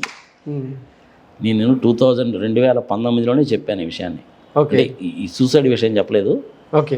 ఒక్కసారి చంద్రబాబు నాయుడు గారు పరమపదించారు అంటే TDP party close. Okay. Junior NTR కూడా రాడు, ఫర్ యువర్ ఇన్ఫర్మేషన్. ఇంకొక 15-20 సంవత్సరాల దాకా జూనియర్ ఎన్టీఆర్ రాడు. ఆ పిల్లోని ఏ విధంగా హింసించారో, ఎంత అవమానకరంగా మాట్లాడారో తెలుసు. అవును. అమిత్ షా గారు పిలిచారు కానీ చంద్రబాబు నాయుడు పిలవలేదుగా. అవును. మరి ఎందుకు వస్తాడు ఆ పిల్లోడు? శుభ్రంగా భార్య పిల్లలతో శుభ్రంగా సినిమాలు యాక్ట్ చేసుకుంటున్నాడు, సంపాదించుకుంటున్నాడు, కాస్త వాలంటరీ వర్క్ చేస్తాడు, కానీ అవును, పార్టిసిపేట్ చేయడు, క్యాంపేజ్ ఎన్నికలు రాడు, ఎమ్మెల్యేగా ఎంపీగా నిలబడడు, ఇంకొక 15 సంవత్సరాల దాకా you take it granted for me. Okay. Is also good friend of mind for information. చక్కగా మాట్లాడతాడు. ఓకే. వాళ్ళ మామగారు కూడా నాకు బాగానే తెలుసు, ఆయన కూడా బాగానే మాట్లాడతాడు. ఓకే. ఎందుకంటే మనము పబ్లిక్ ఫిగర్గా వచ్చినప్పుడు ఏంటంటే అందరూ మాట్లాడతారు. ఇప్పుడు బుచ్చయ్య చౌదరి గారు చక్కగానే మాట్లాడతాడు, పచ్చిపాటి పుల్లారావు మాట్లాడతాడు, వల్లభనేని వంశీ మాట్లాడతాడు, వీళ్ళందరూ టీడీపీ వాళ్ళగా. అవును సార్. అయినా కానీ వీళ్ళందరూ మాట్లాడతారు. వైసీపీలో వాళ్ళు మాట్లాడతారు సార్. ఇప్పుడు కాంగ్రెస్లో ఉండేటువంటి వాళ్ళు కూడా కొంతమంది బాగానే మాట్లాడతారు, బీజేపీలో ఉండేటువంటి వాళ్ళు మాట్లాడతారు, అందరూ మాట్లాడతారు. ఈవెన్ కిషన్ రెడ్డి గారితో సహా మాట్లాడతారు. గవర్నర్ హోదాలో ఉన్నప్పటికీ కూడాను ఈవెన్ హరిబాబు గారు, ఓకే, మా బ్రదర్ కంటే ఒక 2 years జూనియర్ ఆంధ్ర యూనివర్సిటీలో, ఓకే, కానీ ఆయన కూడా మాట్లాడతాడు. ఇంటికి వెళ్ళినా కానీ చాలా గౌరవంగా చూస్తారు. అక్కడ రాకెందుకబ్బా నీకు రఘురామకృష్ణరాజు కూడా మర్యాదగా మాట్లాడతాడు. పబ్లిక్ లైఫ్లో ఉన్నప్పుడు ఏంటంటే మనము ప్రతిదాన్ని పాజిటివ్గా తీసుకోవాలి కానీ నెగిటివ్గా తీసుకోకూడదు. ఓకే. చంద్రబాబు నాయుడు గారి విషయంలో అన్నీ నెగిటివ్ థింగ్సే ఎందుకు చెప్తున్నారండి అని మీరు అడగచ్చు. Yes sir. అక్కడ పాజిటివ్ థింగ్ ఏం లేదు కాబట్టి మరి ఇంకేం చేస్తావు నువ్వు? ప్రచారం తప్ప అరే భూతత్వం పెట్టి ఎదిగినా కానీ దొరకపోతే ఏడదత్తావా నువ్వు? అన్ని పనికిమాలిన పనులు, దిక్కుమాలిన పనులు, చట్టాల వైలేషను, సెల్ఫ్ డబ్బా. అసలు ఇంక పవన్ కళ్యాణ్ అయితే అసలు ఆయన పార్టీ పెట్టిందే జగన్మోహన్ రెడ్డిని తిట్టడానికి అన్నట్టు చేశాడు. అవును. మరి ఇంకేం చేస్తావు చెప్పు? ఇద్దరు కూడా అంటే సర్వేలేమో ఓటమికి అంచుల్లో ఉన్నారని చెప్పి చెప్తున్నారు. వీళ్ళేమో కుప్పంలో 1,00,000 మెజారిటీ చంద్రబాబు, పిఠాపురంలో 1,00,000 మెజారిటీతో పవన్ కళ్యాణ్ గెలుస్తారని వాళ్ళే చెప్పుకుంటారు. సాధ్యమై పని అంటారా? చంద్రబాబు నాయుడు గారికి భూమి పీరియడ్లోనే ఆయనకు అంత మెజారిటీ లేదు. ఇప్పుడు ఏడ నుంచి వస్తుందా చెప్పు? ఇప్పుడు ఎక్కడి నుంచి వస్తుంది? ఏటికి ఎదురీత రేపు ఏం జరుగుతుందో తెలిసినా ఇంకా ఒక 1 month దాకా టైం ఉంది కదా సార్. రేపు ఏదో ఒక రోజు ఈ A1గా ఉన్నాడు కాబట్టి సుప్రీంకోర్టు వాళ్ళు పిలిచినా పిలుస్తారు. పిలిచి ఒక చిన్న జలక్ కనుక ఇచ్చారనుకోండి సార్, అంటే చంద్రచూడు ఇంకొక ఇద్దరితో కలిపినటువంటి ధర్మాసనం కదా అది, పిలిచి ఒక చిన్న జలక్ ఇచ్చారనుకోండి అది ఫ్లేరప్ అయిపోతుంది. ఓకే. పూర్తి జడ్జిమెంట్ ఇప్పట్లో రాదు. ఓకే. శిక్ష అనేటువంటిది ఇప్పట్లో పడదు. అది ఎలక్షన్లు అయిపోయిన తర్వాత జరుగుతుంది. 7 సంవత్సరాల నుంచి 10 సంవత్సరాల వరకు జైలు శిక్ష ఇవ్వచ్చు చంద్రబాబు నాయుడు. ఓకే. రామోజీరావు గారి పరిస్థితి కూడా అంతే. 1000 కోట్లు తిన్నాడు అని చెప్పి అంటుంటారు. 371 కోట్లకి ఇంత సివియర్గా ఉంటుందా సార్ కేసు? దొంగతనం అంటే అది రూపాయినే కావచ్చు, 370 కోట్లైనా కావచ్చు, ఏదైనా ఒకటే. ₹1 దొంగతనం చేసినటువంటి వాడికి కూడా నువ్వు 7 సంవత్సరాలు జైలు శిక్ష ఇవ్వచ్చు. ప్రూవ్ అయితే ఇప్పుడు చంద్రబాబు నాయుడు విషయంలో క్లియర్గా ప్రూవ్ అయింది కదా, నీకు ఇంకా అంతకంటే ఏం కావాలి? సింపుల్ అబ్బా. దాని గురించి నువ్వు అంత చేటు ఆలోచించాల్సిన పని లేదు. సీమన్స్తో ఒప్పందం అన్నావు, ఆ సీమన్స్కి సంబంధించిన డైరెక్టర్ ఇండియా వచ్చి జడ్జి ముందు మాకు ఎటువంటి సంబంధం లేదు, మా ఇద్దరి మధ్య ఒప్పందం జరగలేదని చెప్పిపోయాడు. అయిపోయింది నీకు అక్కడే కేసు. ఓకే. సప్త సముద్రాలు ఇది పిల్లకాలంలో పడి వచ్చినట్టు అయితే అయిపోయింది నీకు ఇంకా అక్కడే కేసు. ఓకే. ఇప్పటికైనా సరే మీరు గవర్నర్ దగ్గర అప్రూవల్ తీసుకోండి అని చెప్పి సుప్రీంకోర్టులో జడ్జి చెప్పాడు. అక్కడే అయిపోయింది నీకు ఆ కేసు కూడా, 17A కూడా. ఓకే. ఇంకేం కావాలి నీకు అంతకంటే? Right sir. ఎలక్షన్లు దగ్గరకు వస్తున్న కొద్దీ వివేకానంద రెడ్డి హత్యకు సంబంధించిన చర్చ పెద్ద ఎత్తున జరుగుతుంది. ఆయనేమో ఊరూరా హూ కిల్డ్ బాబాయ్ అని అడుగుతూ వస్తున్నాడు. వాళ్ళ కూతురు సునీతనేమో ఈరోజు ప్రెస్ మీట్ పెట్టి చాలా అంటే ఆరోగెంట్గా ఆమెనే ప్రశ్నలు అడిగే పరిస్థితికి వచ్చింది. అసలు ఈ కేసుని ఎట్లా చూడాలి? ఈ గ్యాప్లో అవినాష్ రెడ్డి కొంత బోల్డ్ స్టేట్మెంట్స్ కూడా ఇచ్చారు. ఎవరైనా మాట్లాడుకోండి, కోర్టులు చూసుకుంటాయి, మీ విచక్షణగా వదిలేస్తున్నారు. దీన్ని మనము 2-3 నిమిషాలు చెప్పాలంటే ప్రజలు కూడా చాలామంది చూస్తారు కాబట్టి క్లారిటీ కోసం చెప్పాలి అంటే సార్, 15వ తారీఖు మార్చి 2019 హత్య జరిగింది. అవును. చంద్రబాబు నాయుడు గారు ఎప్పుడు ఉన్నారు, ఇమ్మీడియట్గా సిట్ వేశారు, ఎలక్షన్లు వచ్చినాయి. ఓకే. కేసుని సిబిఐ వాళ్ళకి హ్యాండ్ ఓవర్ చేశారు. ఓకే. ఫస్ట్ ఒక లేడీ ఐపీఎస్ ఆఫీసర్ వచ్చింది, థరోగా ఎంక్వైరీ చేసింది, రిపోర్ట్ ఇచ్చింది, నా పని అయిపోయిందని వెళ్ళిపోయింది. ఓకే. వీళ్ళు మళ్ళీ అడిగారు హైకోర్టుకి వెళ్ళి, సుప్రీంకోర్టుకి వెళ్ళి, అది ఇది సంగతి సమాచారం లేదా విచారణ సరిగ్గా జరగలేదు, జరగాల్సిన విధంగా జరగలేదు అంటే ఓహో అలాగా అని చెప్పి మళ్ళీ ఇంకొకరిని పెట్టారు. వాడు వచ్చి చేయకుండా పనికి మాలిన పనులన్నీ చేశాడు. ఆ వివేకానంద రెడ్డి గారి పిఏని కొట్టి సంగతి సమాచారం చేసి ఆ యాదగిరిని, దస్తగిరిని, గంగిరెడ్డిని వాళ్ళని వీళ్ళందరినీ చూసి వాడు నాన్న గబ్బు చేసి పోయాడు. ఓకే. ఇది కూడా లాభం లేదురా బాబు అని మళ్ళీ ఇంకోసారి థర్డ్ టైం విచారణ చేశారు. ఇప్పుడైనా కానీ ఏంటంటే బెస్ట్ అవుట్ ఆఫ్ 3 అంటారుగా. ఓకే. ఫస్ట్ ఇందులో జరిగి ఉండాల్సింది ఏంటంటే మనకు కూడా తెలియదు క్లియర్గా, కోర్టులో ఉంది అవన్నీ కూడా కాన్ఫిడెన్షియల్గా డాక్యుమెంట్స్ కాబట్టి మనకు కూడా అందులో వివరాలు తెలియవు.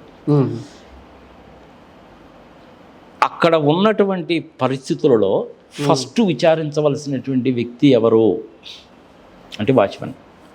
ఓకే. అతని పేరు ఏదో ఉండాలి, నరసయ్యో వీరయ్యో ఏదో ఉండాలి అతని పేరు. I don't remember his name. Sir అతన్ని విచారించారా లేదా అన్నది ఇంతవరకు ఎక్కడా లేదు, న్యూస్ రికార్డు కాలేదు. ఫస్ట్ టైం విచారించినా రికార్డ్ చేసే ఉంటుంది కానీ ఇంతవరకు బయటికి రాలేదు. టీవీ ఛానల్స్లో కానీ అక్కడ కానీ ఎక్కడ దాని గురించి గోల్ లేదు. ఓకే. అతని పేరు నరసయ్య అనుకుంటాను, అతని పేరు రిమెంబర్ కరెక్ట్లీ. ఓకే. విచారించారా లేదో తెలియదు, ఎందుకంటే అతనికే తెలుసు ఎన్నో సంవత్సరాల నుంచి ఉన్నట్టు కదా. ఎవడు వచ్చాడు, ఎవడు పోయాడు, ఆయన ఏ టైంలో ఇంటికి వచ్చాడు, ఏమిటి ఆయన అలవాట్లు ఏంటి, వేష భాషలు ఏంటి, తినేటువంటి తిండి ఏంటి, ఎక్కడికి వెళ్తాడు, ఎవరిని కలుస్తున్నాడు, ఏ టైంలో కలుస్తాడు, మొత్తం అతనికి తెలుసు. అవును. అతను ఫస్ట్ విట్నెస్. అతను ఏం చెప్పాడు అనేటువంటిది బేసిక్ థింగ్. ఓకే. ఆ గొడ్డలు తీసుకురావడానికి కోసం ఇంకో ఊరికి పోవాల్సిన పని లేదు. ఆ గొడ్డలు ఎక్కడ పడేసారని చూడడానికి పైపులు పెట్టి బురదనంతా బయటికి తీసి ఆహా దొరికింది అనాల్సిన పని అంతకంటే లేదు. ఓకే. ప్రధానంగా అందులో రెండు విషయాలమ్మా. సార్ ఆయనకు ఉన్నటువంటి ఇల్లీగల్ సంబంధాల మూలకంగా పుట్టినటువంటి కొడుక్కి ఆస్తిలో భాగం వేయాల్సి వస్తుందిగా. ఆ ఆస్తిలో భాగం వేయడం అనేది వీళ్ళకి ఇష్టం లేదు. అదొక నర్రెడ్డి సునీతకు అదొక పాయింట్. ఓకే. రెండవది ఏంటంటే ఈయన చేసినటువంటి ఈ పని మూలకంగా కుటుంబ పరువు పోతుంది, ఇలాంటి వాడు ఉంటే ఏంటి పోతే ఏంటి అనేది రెండో పాయింట్. ఓకే. ఇంతకంటే వేరేది ఏదీ లేదు.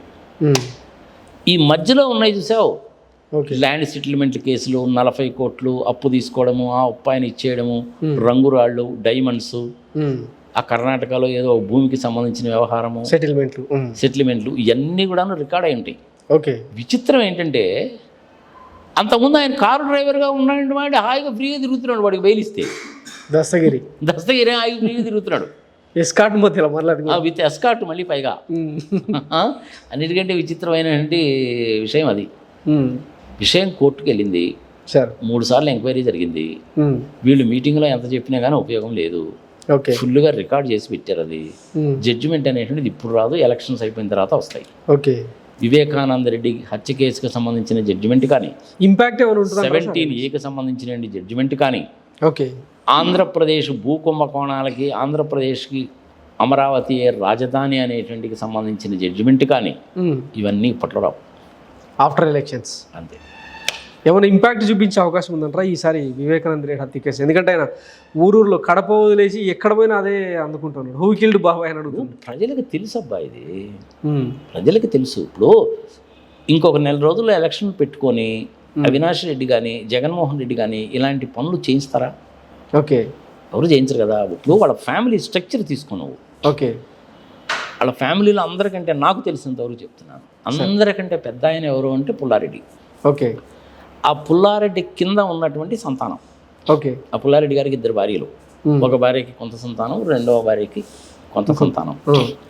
మొదటి భార్యకు సంబంధించిన సంతానంలో రాజశేఖర రెడ్డి వాళ్ళ నాన్నగారు, రాజశేఖర రెడ్డి వాళ్ళ నాన్నగారు అంటే ఆయన పేరు రాజారెడ్డి గారు. రాజారెడ్డి గారి కొడుకు రాజశేఖర రెడ్డి గారి కొడుకు జగన్మోహన్ రెడ్డి. అవును. అటుపక్క రెండో భార్యకు సంబంధించిన వాళ్ళలో చినకొండారెడ్డి అని ఒక అతను. ఓకే. ఆ చినకొండారెడ్డి కొడుకు భాస్కర్ రెడ్డి, భాస్కర్ రెడ్డి కొడుకు అవినాష్. తప్పేమని చెప్తున్నాడు, దయచేసి క్షమించండి. ఓకే, కరెక్టే ఉంది ఫ్యామిలీ ట్రీ. ఆ ఫ్యామిలీ ట్రీలో ఏంటంటే 9వ వాడు ఈ భాస్కర్ రెడ్డి. ఓకే. 6వ సంతానం ఎవరు అంటే ఒక లేడీ. ఓకే. పేరు విమలారెడ్డి. విమలారెడ్డి గారు రాజశేఖర రెడ్డి గారి కాంటెంపరీ, రాజశేఖర రెడ్డి గారి చెల్లెలు అవుతుంది. ఈమె ఆమె చెల్లెలు కాదు. ఓకే. ఆమె కూతురు భారతి. ఓకే. భారతి వాళ్ళ అమ్మ. ఈ రాజశేఖర రెడ్డి గారు కూడా చూసి ఎన్నాళ్ళని చెప్పి ఈ కొట్లాటలు, సంగతి సమాచారం ఇవన్నీ ఏంది సంగతి సమాచారం అనేసి ఏం చేశాడంటే 2 ఫ్యామిలీని దగ్గర చేద్దామన్నటువంటి ఒక సదుద్దేశంతో సంబంధం కలుపుకున్నాడు. ఓకే. మంచిదే కాదు. ఇప్పుడు ఆ అమ్మాయి అంటే భారతి, అవినాష్ రెడ్డి వీళ్ళిద్దరు కలిసి ఎందుకు హత్య చేయిస్తారు? మరి సునీత విషయం కనుక వస్తే, నాన్నగారు ఇల్లీగల్ సంబంధాలు పెట్టుకున్నాడు, ఫ్యామిలీ పరుగు పోతుంది కాబట్టి ఈయన బతుకుంటే ఏంటి సస్తే ఏంటి అన్న ఉద్దేశం అన్నా ఉండొచ్చు. ఓకే. ఆస్తిలో వాటా ఇవ్వాల్సి వస్తుందన్న ఉద్దేశం అయినా ఉండొచ్చు. ఓకే. ఎవరు చేశారు అంతా మనం నిర్ధారించలేం. అది కోర్టు పరిధిలోని అంశం. కోర్టులు కూడా నిర్ధారించావు. నువ్వు బయలుపడి నువ్వు కోర్టులు నిర్ధారిస్తావంట ఏంటి? కోర్టులు నిర్ధారించావు. TV5లో సాంబశివరావు, JBLలో రాధాకృష్ణమూర్తి, వెంకటకృష్ణ, ఈనాడు రామోజీరావు గారు, మహా టీవీలో వంశీ గారు నిర్ణయిస్తారు. వాళ్ళే సర్కిల్ ఇన్స్పెక్టర్లు, వాళ్ళే DSPలు, వాళ్ళే IGలు, వాళ్ళే జడ్జిలు, వాళ్ళే జడ్జిమెంట్ ఇస్తారు. వీళ్ళని చూసే ధర్మాసనాలు తీర్పులు ఇస్తాయి. మరి అప్పుడు హైకోర్టు, సుప్రీంకోర్టు ఏంటి? అబ్బే వాళ్ళు ఏం చెప్తారండి, వాళ్ళకేం తెలుసండి, నాకు తెలుసు, నేను ఎంత ఇన్వెస్టిగేట్ చేస్తాను. అదనమాట వీళ్ళ ఉద్దేశం. ఓకే, కోర్టు కేసులో ఉంది కాబట్టి మాట్లాడకూడదు అని అంటారు, కానీ ఇలాంటి విషయాల్లో కోర్టులో ఉన్నటువంటి సందర్భాల్లో మన దేశ ప్రధాని మోడీ గారే అనేక సందర్భాల్లో చెప్పాడు. ఇంకా మనం ఎందుకు చెప్పకూడదు? కోర్టులో ఉన్నప్పుడు ఆ కేసుల గురించి పెద్దగా మాట్లాడకూడదు అనేటువంటిది ఒక సాంప్రదాయం కింద వస్తుంది, కానీ అది చట్టం కాదు. ఓకే, విచక్షణ. ఓకే, కొన్ని ప్రోటోకాల్స్ ఉంటాయి కదా. Yes sir. స్పీకర్ని మనము ఎన్నుకున్నాం, పెద్ద మనిషి అని చెప్పి ఎన్నుకున్నాం. అప్పుడు నార్మల్గా ఏం చేస్తారు? అపోజిషన్లో ఉన్నటువంటి వాళ్ళు, అధికారంలో ఉన్నటువంటి వాళ్ళు ఇద్దరు కూడాను ఆయన చేయబెట్టి తీసుకెళ్ళి ఆ కుర్చీలో కూర్చోబెట్టి. అవును, అది సాంప్రదాయం. అది సాంప్రదాయం. కానీ చంద్రబాబు నాయుడు ఆ పని చేశాడా? లేదు. మరి అట్లా చిన్న చిన్న సాంప్రదాయాలను ఉల్లంఘించినటువంటి వాళ్ళు ఏమైనా వాగుతారు. ఆయన ఈ విధంగా మనుషులు వాడుకొని వదిలేస్తాడనే కదా పాప ఆయన కోడెల శివప్రసాద్ సూసైడ్ చేసుకుంది. ఓకే, మరి కానీ వీళ్ళు చెప్పేటువంటి వాదనలు ఏవీ కరెక్ట్ కాదు. వీళ్ళు ప్రచారం, ఇప్పుడు వివేకానంద రెడ్డి హత్య అనేటువంటిది ఏదో ప్రచారానికి పెద్ద ఆయుధం అనుకుంటున్నారు, కానీ ప్రజలు పిచ్చోడం చూసినా చూస్తారు.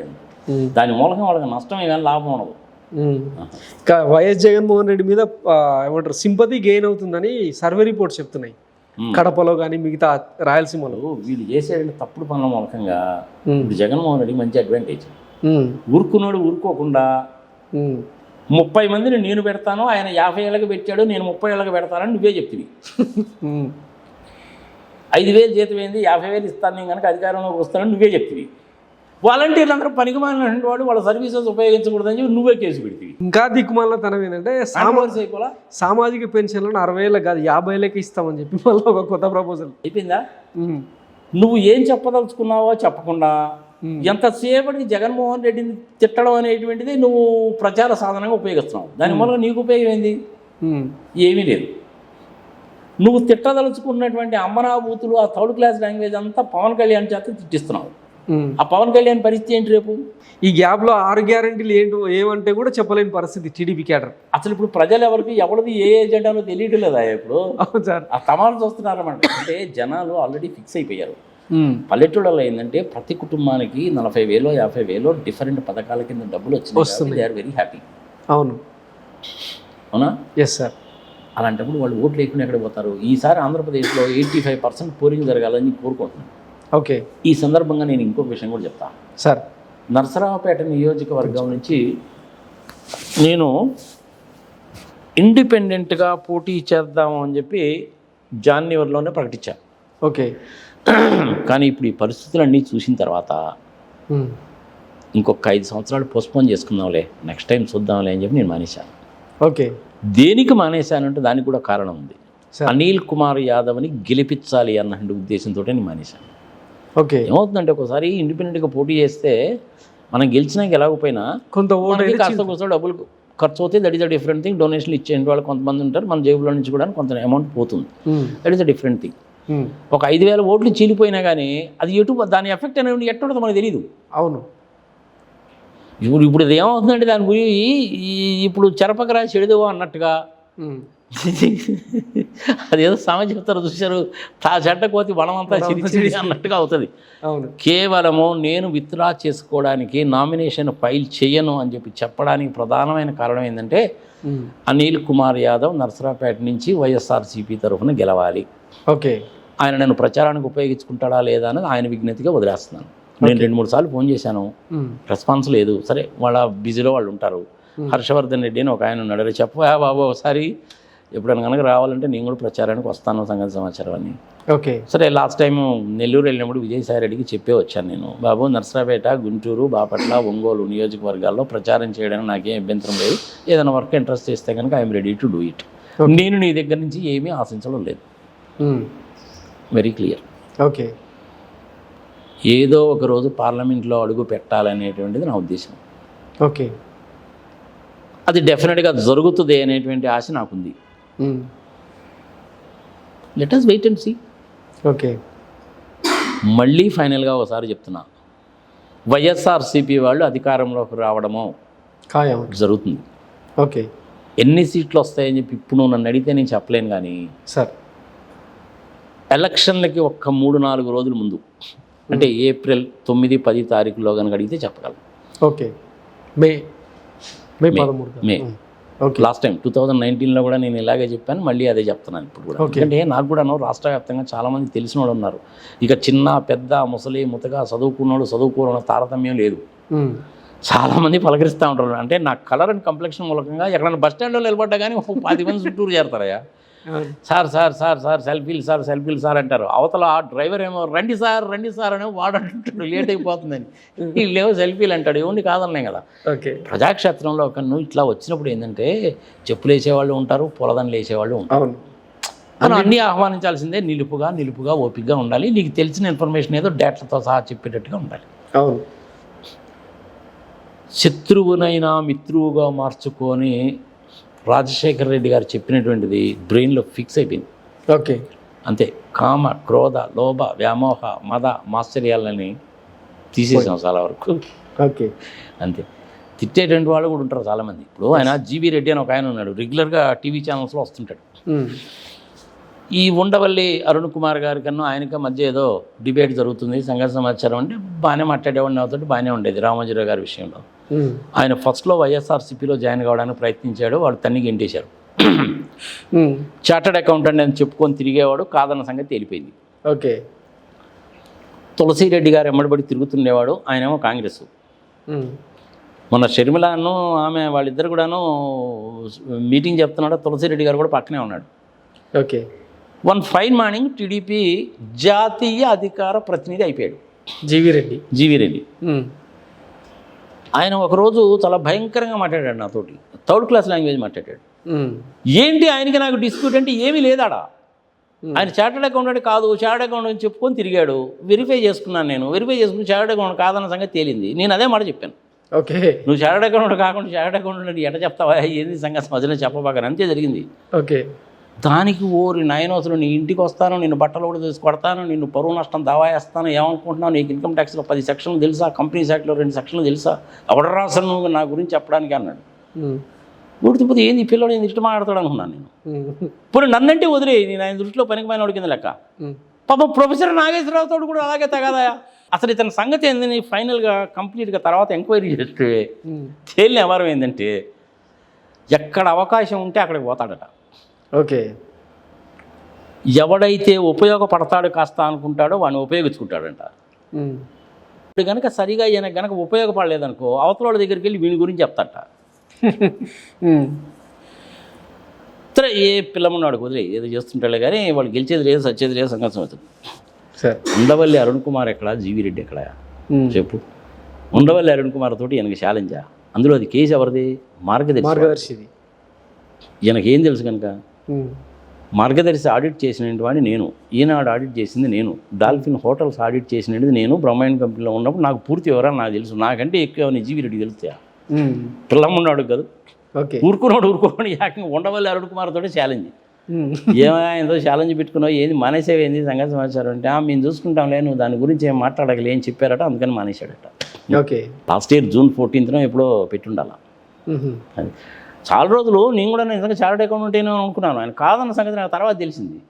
అది కూడా నాకు ఎట్లా తెలిసింది, వేరే చార్టర్డ్ అకౌంట్ చెప్తే కానీ తెలియలే నాకు. నువ్వు డాక్టర్ అయితే డాక్టర్ అని చెప్పుకో. ఓకే. MBBS డాక్టర్ కనుక అయితే నీ వెనక MBBS అని రాసుకో, MS అయితే MS అని రాసుకో, చార్టర్డ్ అకౌంటెంట్ అయితే చార్టర్డ్ అకౌంటెంట్ అని రాసుకో, లాయర్ కనుక అయినట్లయితే అడ్వకేట్ అని రాసుకో, తప్పులేదు. ఎలా ఉండదు. నువ్వు కాకుండానే అయ్యానని చెప్పి చెప్తే ఎట్టా తప్పు కదా. ఆ మాట అన్నందుకు నువ్వు నన్ను అమ్మనాబూతులు తిప్పితేట. ఓకే. అవసరం ఏముంది నీకు. ప్రొఫెసర్ నాగేశ్వరరావు గారిని అలాగే మాట్లాడావు. ఏ విషయంలో, మందు విషయంలో. అది కూడా అక్కడ ఏమైనా పాయింట్ ఉందంటే ఏం లేదు. మేము అధికారంలోకి వచ్చినట్లయితే క్వాలిటీ మందు తక్కువ రేటుకి ఇస్తాం, నాణ్యమైన మద్యం. అది చంద్రబాబు నాయుడు చెప్పాడంట, చంద్రబాబు నాయుడు అదే అన్నాడండి అంటాడు. అసలు ఎవడైనా మద్యపానాన్ని నిషేధించండి అని చెప్తారు కానీ క్వాలిటీ మందు తక్కువ రేటుకి ఇస్తామని చెప్తారయ్యా. చంద్రబాబు నాయుడు చెప్పాడు, ఈయన సమర్థించాడు. ప్రొఫెసర్ నాగేశ్వరరావు గారు ఇదేందండి ఎట్ట మాట్లాడతారు మీరు సంగతి సమాచారం అంటాడు ఆయన. ఇప్పుడు మాట్లాడడానికి ఏమీ లేనప్పుడు ఏం చేస్తారంటే థర్డ్ క్లాస్ లాంగ్వేజ్ మాట్లాడతారు. ఇది చాలా మంది విషయంలో చూశాను. పవన్ కళ్యాణ్ విషయంలో అంతే, జీవీ రెడ్డి విషయంలో అంతే, మరి సాంబశివరావు అంతే, వీళ్ళందరూ అలాగే ఉంటారు. ఓకే, నీకు మాట్లాడడం అనేటువంటిది పాయింట్ వైజ్గా మాట్లాడాలి. ప్రొఫెసర్ నాగేశ్వరరావు గారు అంటే ఆయన చిన్న వ్యక్తి, 40 సంవత్సరాల నుంచి ఎక్స్పీరియన్స్ ఉన్నటువంటి వ్యక్తి.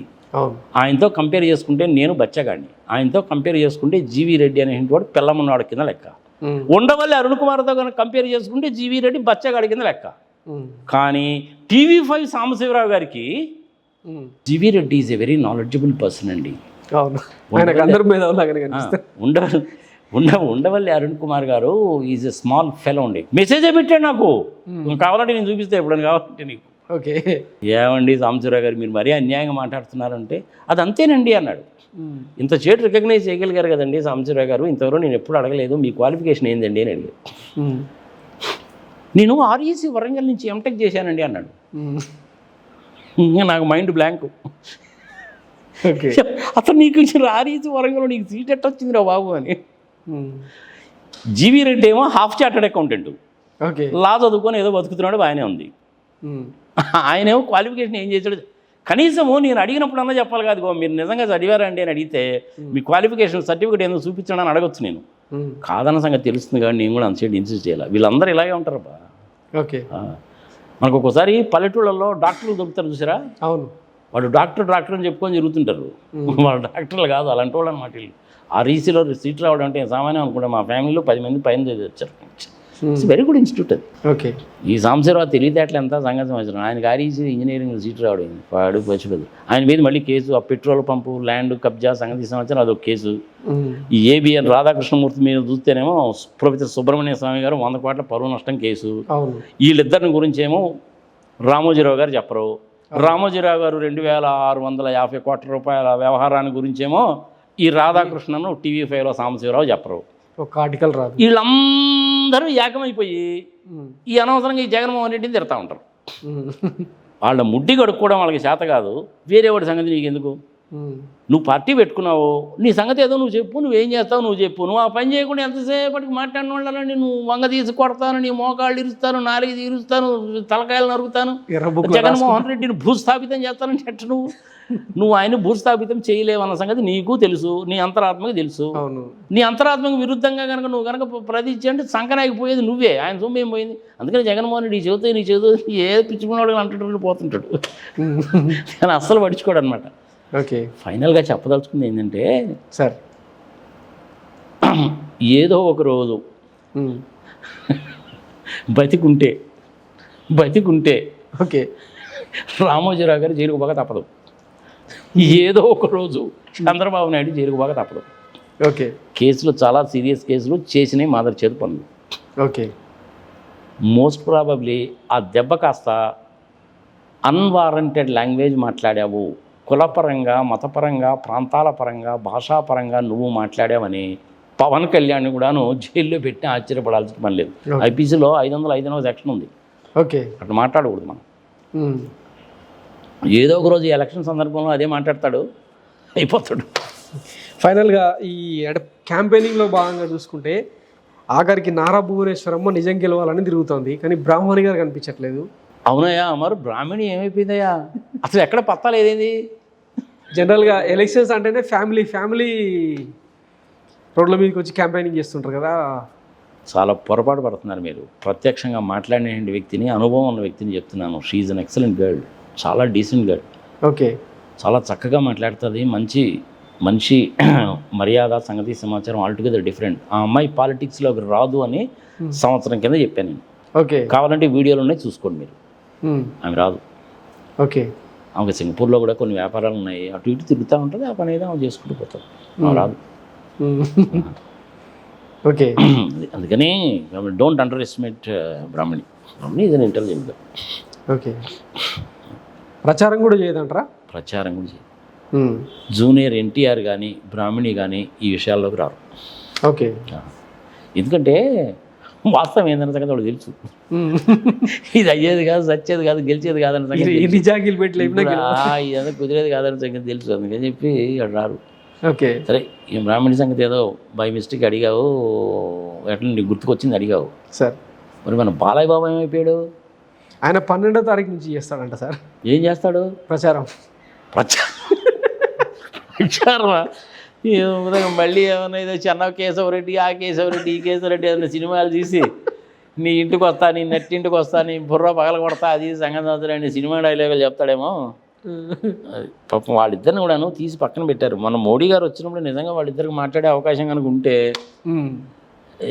ఏమి కూల్గా కామ్గా ఏమీ మాట్లాడకుండా మోడీ గారు ఢిల్లీ వెళ్ళి ఐపీసీలో 505 సెక్షన్ చూసావు, ఏసేంటి రా వీళ్ళిద్దరిని అనేవాడు. చంద్రబాబు నాయుడు అదృష్టం బాగుండి వాళ్ళిద్దరు రాలా. ఓకే, మోడీ గారు లాంటి వ్యక్తిని స్టేజ్ మీదకి పిలిపిస్తే ఆయన ఎంపీ సీట్లు దాని గురించే మాట్లాడాడు కానీ జగన్మోహన్ రెడ్డిని పల్లెత్తి మాటం లేదు, చంద్రబాబు నాయుడిని జాకీ పెట్టి లేపలేదు. కారణం ఏంటంటే ఆయనకు తెలుసు వాస్తవం ఏంటని. వాళ్ళు ఏం చేశారంటే way back in the month of December, November మంత్లోనే ఆంధ్రప్రదేశ్లో పరిస్థితి ఏంది అని సర్వే రిపోర్ట్ తెప్పించుకున్నారు. వాళ్ళు ఇంటర్నల్గా ఉండేటువంటి ఇంటెలిజెన్స్ వర్గాల ద్వారా సర్వే రిపోర్ట్ తెప్పించుకుంటే జగన్మోహన్ రెడ్డి మళ్ళీ గెలవడం గ్యారంటీ 120 సీట్లకు తగ్గకుండా అని చెప్పి వాళ్ళకి రిపోర్ట్ వచ్చింది. అందుకని చెప్పి వాళ్ళకి కలవడం ఇష్టం లేదు. ఈ పవన్ కళ్యాణ్ బాధపడలేక గెలిచారు కానీ లేదా గెలిచేవాళ్ళు కాదు. నాకు చాలా కాన్ఫిడెన్షియల్ పర్సన్ చెప్పాడు. ఓకే, కోర్స్ నేను కూడాను మోడీ గారి కోసం చెప్పి అపాయింట్మెంట్ కోసం చెప్పి చాలాసార్లు ట్రై చేశాను. అక్కడ క్లోజ్గా ఉండేటువంటి సర్కిల్స్ని కూడా అడిగాను. కొన్నాళ్ళేమో కర్ణాటక ఎలక్షన్స్ అని, కొన్నాళ్ళేమో ఆ ఎలక్షన్స్ అని, ఈ ఎలక్షన్స్ అని, విదేశాలకు పోవడం అని, ఈ మధ్యలోనేమో ఇజ్రాయెల్ కాన్ఫ్లిక్ట్ వచ్చి ఈ సందర్భాలు ఏంటంటే పాపం ఆయనకు కూడా టైం కుదరలేదు. కనీసం ఎలక్షన్స్ అయిపోయిన తర్వాత ఒకసారి కలవాలి. ఈసారి మోడీ గారిని కలవడానికి పోయినప్పుడు రెగ్యులర్ ప్రొసీజర్లో పోవచ్చు, అపాయింట్మెంట్ ఇస్తారు. ఒకవేళ అపాయింట్మెంట్ ఇవ్వలేదనుకో నెంబర్ 7 రేస్ కోర్స్ కూడా వెళ్ళి ఫుట్పాత్ మీద కూర్చుంటా. ఓకే, 2 రోజులు 3 రోజులు నిరాహార దీక్షగానే చేస్తే పోలీసు వాళ్ళే శుభ్రంగా ఎత్తుకొని తీసుకెళ్ళి ముందు కూర్చోబెడతారా, లేదంటే తిహార్ జైల్లో వేస్తారో చూస్తా. 1 వారం రోజులు తిహార్ జైల్లో ఉన్నాం అనుకో, మంచిదేగా, చూద్దాం అది కూడా ఎట్టుందో. రైట్ సార్, ఫైనల్గా రఘురామకృష్ణరాజుకు ఉండి సీట్ వచ్చింది, ప్రకటించారు కూడా. అంత పని జరిగిందా? సేమ్ టైం ఆయన శిష్యుడు మహాసేన రాజేష్ టీడీపీకి రాజీనామా చేస్తూ ఒక కవరింగ్ లెటర్ పెట్టింది ఫేస్బుక్లో. ఎట్లా చూడాలంటారు ఈ 2 వ్యవహారాలు? గెలుస్తాడంటారా అసలు ఉండిలో? నేను అంతగా పెద్దగా విచారించలేదు సార్. ఆయన నాతో కూడా మొన్న కూడా నాకు ఒక మెసేజ్ పెట్టాడు, ఏంటి వైఎస్ఆర్సీపీ వాడు నీకేం సీట్ ఇవ్వలేదా ఏంటి అని. అప్పుడు దాన్ని ఇంకా డిసైడ్ కాలా. సరే రెగ్యులర్గా అయితే మెసేజ్ మనం పెడుతుంటాము, నా వీడియోలోనే చూస్తూ ఉంటాడు సంగతి సమాచారం. ఏదో ఆయన తిప్పలేదా ఆయన పడుతూ ఉంటాడు సంగతి. పోనీ గెలుస్తాడా లేదని ఆయన చూసుకుంటాడు. జనరల్గా ఎంపీగా పోటీ చేసినటువంటి వాళ్ళు ఎమ్మెల్యేగా రారు అంత తొందరగా. ఓకే, కానీ ఆయన ఎమ్మెల్యేకి వచ్చాడు అంటే మరి ఆయన స్టేటస్ దిగదార్చుకొని వచ్చాడా, లేదంటే ఇక్కడైతే కనుక ఏమన్నా చేయడానికి అవకాశం ఉంటుంది. ఒకవేళ వాళ్ళు కనుక గెలిస్తే నేనేమన్నా స్పీకర్ని అవుతానేమో, అటువంటి మినిస్టర్ని అవుతారని మన ఆశతో వచ్చాడేమో. చాలా రోజులు ఆయన కూడా ఏ విధంగా చెప్పలేదు కదా. ఆయన బీజేపీ వాళ్ళు పిలిచి నాకు మళ్ళీ భీమవరం సీట్ ఇస్తారని చెప్పి చాలా ఆశపడ్డాడు. అదేమో కుదరలా. అదే విధంగా జగన్మోహన్ రెడ్డిని తిడతా ఆ టీవీ5 వాళ్ళు అయితే పొద్దున 5 గంటల దగ్గర నుంచి పొద్దున 11 నుంచి సాయంత్రం 5 దాకా ఆయన క్వార్టర్లోనే ఉంటారు ఢిల్లీలో. 4 సంవత్సరాల నుంచి అదే పని కదా. పోనీ ఏమైనా టీడీపీ వాళ్ళు ఏమైనా ఇస్తారేమో అని చెప్పి చూసావు. ఇంకా చంద్రబాబు నాయుడు చాణక్యం ఎలా ఉంటుందో మనకు తెలుసు కదా, ఉపయోగించుకొని వాడుకోవడం తర్వాత తీసేయడమేగా. పాపం వాళ్ళు ఆ పని చేస్తారు. సరే పవన్ కళ్యాణ్తో పెద్ద ఇది లేదు, బీజేపీ వాళ్ళు ఆ పని చేస్తారు. చివరికి ఇది ఏంటంటే మా లార్జ్లో ఏంటంటే చిన్న ప్యాచ్ వర్క్ అనమాట. అంటే ఏంది అంటే తెలుగులో సామెత చెప్తారు చూసావు, ఒళ్ళు తగలబెట్టి పర్ణాలు పూసాడని. అట్లా చివరి మూమెంట్ దాకా ఏ సంగతి చెప్పకుండా సరే రావురావు బాబు అని చెప్పి ఆ ఉండియో కండియో ఏదో సీట్ ఇచ్చారు. ఆయన నాకు తెలిసినంత వరకు ఆయన వ్యాపార దక్షత ఏంది సంఘ సంవత్సరం నాకైతే తెలియదు, కానీ బేసికలీ రాజూస్ కమ్యూనిటీ అనేటువంటిది ఎక్సలెంట్ కమ్యూనిటీ. ఎడ్యుకేషన్ ఉంటుంది, వ్యాపార దక్షత ఉంటుంది వాళ్ళకి. రిచ్ కమ్యూనిటీ, మంచి పద్ధతి, చదువు సంస్కారము, మంచి పద్ధతులు ఉంటాయి వాళ్ళకి. నేను కూడా రఘురామకృష్ణరాజుతో 1-2 సార్లు మాట్లాడాను. మాట్లాడడం కూడా ఎట్లా, యూరోపియన్ రెడ్డి నాకు పేరు పెట్టాడు. ఆయన అప్పుడు ఏవిఎన్లో కూర్చొని అదే పైన మాట్లాడుతుండేవాడు కదా. అవును, యూరోపియన్ రెడ్డి అని నాకు పేరు పెట్టాడు. ఏంద్రబాబు యూరోపియన్ రెడ్డి అని పేరు పెట్టాడు. పేరు పెట్టడం వరకు బాగానే ఉంది, కానీ అసలు ఏంది ఎట్లా మాట్లాడాడు సంగతి చూద్దామని చెప్పి ఒకసారి నేను ఢిల్లీ వెళ్ళినప్పుడు ఇంటికి వెళ్ళా. పాపం చక్కగా ట్రీట్ చేశాడు, రిసీవ్ చేసుకున్నాడు. మళ్ళీ రాత్రి 9:30 ఆయన కారులో నన్ను హోటల్ దగ్గర డ్రాప్ చేయించాడు. మిసెస్ సన్న కూడా ఉన్నారు. అన్న కనీసం కొంచెం ఉప్మా అన్న తినన్నా వెళ్ళండి అన్న మా ఇంట్లో అన్నదమ్మా. అమ్మ ఇప్పుడు కాదులే, నా కోసం అక్కడ మళ్ళీ వేరే వాళ్ళు వెయిట్ చేస్తున్నారు, నేను వెళ్ళిపోతానులే అని చెప్పొచ్చాను. చక్కగానే మాట్లాడాడు మనిషి. సార్ ఏందండి మీరు నా మీద పడ్డారు, ఏందండి సంగతి సమాచారం, నేనేం పాపం చేశాను, ఏమిటి సంగతి సమాచారం, మీ ద్వారా కనుక్కుందామని వచ్చానండి అని చెప్పాను నేను. మీరు నన్ను ఏకవచనంతో సంబోధించారండి అన్నాడు. ఓడి దుంపదగా ఏకవచనంతో సంబోధన, ఏకవచనంతో ఎందుకులే, పొరపాటు నేను ఫ్లోలో వచ్చిందేమో లేండి రాజు గారు, ఎంపీ హోదాలో ఉండేవాడిని, మిమ్మల్ని అట్లా సంబోధించడం అనేటువంటిది తప్పేలేండి, నన్ను దయచేసి క్షమించండి అన్న సంగతి నాకైతే గుర్తులేదు, మీకు ఆ ఫీలింగ్ అనుకుంటే నేను మనసులో నుంచి తీసేసుకోండి అని చెప్పాను. ఓకే అదేమిటండి మీరు నాకంటే వయసులో 3-4 ఏళ్ళు పెద్దవాళ్ళు కదా, పర్లేదులేండి ఏదో జరిగిపోయింది లేండి అన్నారు. మీరు అనవసరంగా ఇట్లాంటివన్నీ మాట్లాడుతూ ఉంటారండి, అందుకే నేను టీవీ ఛానల్స్ కూడా మిమ్మల్ని వాడుకుంటున్నారండి, వాడుకొని ఏదో ఒక రోజు మిమ్మల్ని పిచ్చోని చేస్తారండి అని ఆ రోజే చెప్పారు. ఇది ఎప్పుడు జరిగింది? ఆల్మోస్ట్ 3 సంవత్సరాల కింద. ఓకే చివరికి ఇప్పుడు ఎంత చేశారు పాపం ఆయన, పిచ్చోనిగా రిట్రీట్ చేస్తున్నారు. మొన్న వారం రోజుల కింద కూడా మెసేజ్ పెట్టాడు, ఏంది వైసీపీ వాడు నీకేం సీటీ లేదా అని. ఇవ్వడం ఇవ్వకపోవడం అనేది వాళ్ళ ఇష్టం. ఇవాళ రేపు ఎంపీ అంటే 50 కోట్లు అన్నా, ఎమ్మెల్యే అంటే 25 కోట్లు అంటే నా వల్ల ఎక్కడ అయింది, కుదిరే పని కాదు కదా, ఆశించకూడదు కూడా. ఓకే కష్టం. కనుక పని కనుక అప్పు చెప్తే చేయడానికి నేను సిద్ధమే, ఇస్తే కనుక చేయడానికి నేను సిద్ధమే, ఇవ్వలేదనుకో నాకేం బాధలేదు, ఇండిపెండెంట్గా పోటీ చేద్దాం అనుకోని కూడా విరమించుకున్నాను. ఈసారి కాబట్టి నెక్స్ట్ టైము ఓకే ఏముంది అందులో, ఎవరైతే నాకు డొనేషన్లు ఇచ్చారో డబ్బులన్నీ రిటర్న్ కూడా చేసి వాళ్ళకి. ఓకే ఎందుకు వచ్చిన గొడవ? ఎందుకంటే దానికి నువ్వు ఎలక్షన్ కమిషన్ లెక్క చెప్పాలి. పొరపాటున నేను 18వ తారీఖు నామినేషన్ వేసాను అనుకో, సపరేట్ బ్యాంక్ అకౌంట్ ఓపెన్ చేసి ఈ డబ్బులన్నీ తీసుకెళ్ళి అందులో వేసి దేనికి ఖర్చు పెట్టాను అలా పైసలతో చాలా లెక్క చెప్పాలా. అన్నీ సిద్ధం చేసి పెట్టుకున్నాను, ఫామ్ 2A ఫిలప్ చేసి పెట్టుకున్నాను, ఫామ్ 26 ఫిలప్ చేసి పెట్టుకున్నాను, 100 రూపాయల స్టాంప్ పేపర్ కొని పెట్టుకున్నాను, అన్నీ చేశాను. ఓకే చివరికి ఏంటంటే ఒకసారి వద్దులేని మానేశాను. కేవలము అనిల్ కుమార్ యాదవ్ని సపోర్ట్ చేసి గెలిపిద్దామన్న ఉద్దేశంతో చేశాను. నాకు వైసీపీ పార్టీలో ప్రాథమిక సభ్యత్వం కూడా లేదు. Okay still I'm continuing as an independent. Okay అది let us hope and see. Anyhow ఫైనల్గా ఏంటంటే పాప మనకి ఏదో ఉండిలో సీట్ ఇచ్చాడన్నారు సార్, గెలుస్తాడా గెలవడా అనేది మనకు తెలియదు. నాకు కూడా మంచి మిత్రుడే ఆయన. ఓకే ఆయన టీడీపీ తరఫునే, మరి ఇంకట్టనే బుచ్చే చౌదరి గారు కూడా టీడీపీ తరఫునే. అవును, రాజమండ్రి రూరల్ ఆయన మంచి మిత్రుడే. సార్ టీడీపీ పార్టీ పెట్టిన దగ్గర నుంచి జెండా పట్టుకుని తిరిగాడు. చంద్రబాబు నాయుడు ఆయన పిచ్చోని చూశాడు కానీ మొదటి నుంచి కూడా ఉన్నట్టు అంటే విధేయులను ఆయన అట్లనే ట్రీట్ చేస్తారు కదా, పార్టీ లాయలిస్టులను ఆయన అట్లే ట్రీట్ చేస్తారు కదా. ఇప్పుడు మనకి కావూరు సాంబశివరావు గారు ఉన్నారు, 5 సార్లు ఎంపీ. అవును, ఆయన మినిస్ట్రీ ఎప్పుడు ఇచ్చారు? 2000 లాస్ట్ టర్మ్లో జౌళి శాఖ మంత్రి ఇచ్చారు ఆయనకి. ఆయనకు అంతకుముందు ఎప్పుడో ఇచ్చి ఉండాల్సింది. ఓకే ఎందుకో ఇవ్వలేదు ఆయన కూడా పెద్ద సీరియస్గా పట్టించుకోలేదు. ఒకసారి అట్లా కూడా జరుగుతాయి, మనం ఏం చేయలేము. కానీ డిసిషన్ మల్లికార్జున ఖార్గే గారు ఉన్నారు, ఆంధ్ర సిమెంట్స్ వాళ్ళకి ఏదో ప్రాబ్లం వస్తే మేము జంగా కృష్ణమూర్తి అదే ఇప్పుడు వెళ్ళి టీడీపీలో జాయిన్ అయ్యాడు, గురజాల ఆయన plus as well as Venugopal Reddy అప్పుడు టీడీపీ ఎంపీగా ఉన్నాడు. మేమందరం వెళ్ళాం. Mallikarjuna is very decent personality sir. ఆయన మినిస్టర్గా ఉన్నాడు, labour minister. Within half an అవర్లో సొల్యూషన్ వచ్చింది మాకు. ఓకే పాప ఆంధ్ర సిమెంట్స్లో ఎంప్లాయీస్ అందరూ హ్యాపీ. ఇప్పుడు అదే ఆంధ్ర సిమెంట్స్ని సాగర్ సిమెంట్స్ వాళ్ళు తీసుకున్నారు. Plant is running excellently. ఎంప్లాయీస్ని బ్రహ్మాండంగా చూసుకుంటారు. పాస్ట్ ఏరియర్స్ ఆఫ్ సాలరీస్ మొత్తం పే చేశారు. Everybody is happy. ఓకే మంచి professionally manage. Sagar cements is very good. Okay అదేవిధంగా శ్రీ సిమెంట్ వాళ్ళు కూడా పెడుతున్నారు ఇప్పుడు. లాస్ట్ ఇయర్ మార్చి 3వ తారీఖు G20 మీటింగ్ జరిగింది కదా, వైజాగ్లో జరిగినప్పుడు నేను కూడా అటెండ్ అయ్యాను. సార్ ఆయన వచ్చాడు, శ్రీ సిమెంట్ ఎండీ వచ్చి అనౌన్స్ చేశాడు 2500 కోట్ల రూపాయలతోటి మేము సిమెంట్ ప్లాంట్ పెడుతున్నామని. అది పెడుతున్నారు. ఇప్పుడు అది మా ఊరి దగ్గరే గుంటూరు జిల్లాలో పల్నాడు ప్రాంతంలో పెడుతున్నారు. ఓకే చెట్టినాడు సిమెంట్ వాళ్ళు ఆల్రెడీ పెట్టారు. మై హోమ్ సిమెంట్ వాళ్ళు ల్యాండ్ ఎక్వైర్ చేశారు, వాళ్ళు కూడా పెడతారు. ఆ ఏరియాలో మంచి సిమెంట్ ప్లాంట్స్ వస్తాయి, బాగా ఇండస్ట్రియల్గా బాగా డెవలప్ అవుతుంది పల్నాడు ఏరియా. సోలార్ ఎనర్జీ కూడా చాలా పెట్టుకోవచ్చు. అట్లనే అగ్రో బేస్డ్ ఇండస్ట్రీస్ పెట్టుకోవచ్చు. మైనింగ్ ఇండస్ట్రీ బ్రహ్మాండంగా ఉంటుంది. మంచి అవకాశాలు ఉన్నాయి ఆ ఏరియాకి సంబంధించిన వాడు కాబట్టి నాకు తెలుసు. ఈయన అనిల్ కుమార్ యాదవ్ నెల్లూరు నుంచి కదా వచ్చాడు, ఆయన తెలిసి ఉండొచ్చు, తెలియకపోవచ్చు. అక్కడ కొంతమందిని అడిగితే ఏం చెప్పారంటే, ప్రతిసారి మన పల్నాడు కన్నా నరసరాపేటకి ఏదండి నెల్లూరు నుంచి తీసుకొచ్చి పెడతారు మనల్ని అని. ఒకసారి అట్లా జరుగుతుంది లేండి అనేసి. మన పల్నాడు ఏరియాలో ఎవరు లేరండి, ఏం మరి అంత పనికి మన వాళ్ళ కనపడుతున్నారు వీళ్ళకి. మీలాంటి వాళ్ళకి ఇవ్వచ్చు కదండి అంటారు. పోనీ తప్పదుగా ఆ విషయం నువ్వు చెప్తే అట్ట కుదురుతుందా జగన్మోహన్ రెడ్డి చెప్పాలి అది అని చెప్పేది కాదు సంగతి సమాచారం. ఎనీహా ఫైనల్గా చెప్పదలుచుకుంది ఏంటంటే గెలుస్తా. ఓకే, వైసీపీ వాళ్ళు గెలవడం గ్యారంటీ, మోడీ గారు గెలవడం గ్యారంటీ. బాగా ఆప్టిమిస్టిక్గా కనుక ఆలోచిస్తే ఈసారి ఒకళ్ళు ఇద్దరు వైసీపీ మినిస్టర్లు అక్కడ ఉన్నా కానీ నువ్వు ఆశ్చర్యపడాల్సిన పని లేదు కేంద్ర ప్రభుత్వం.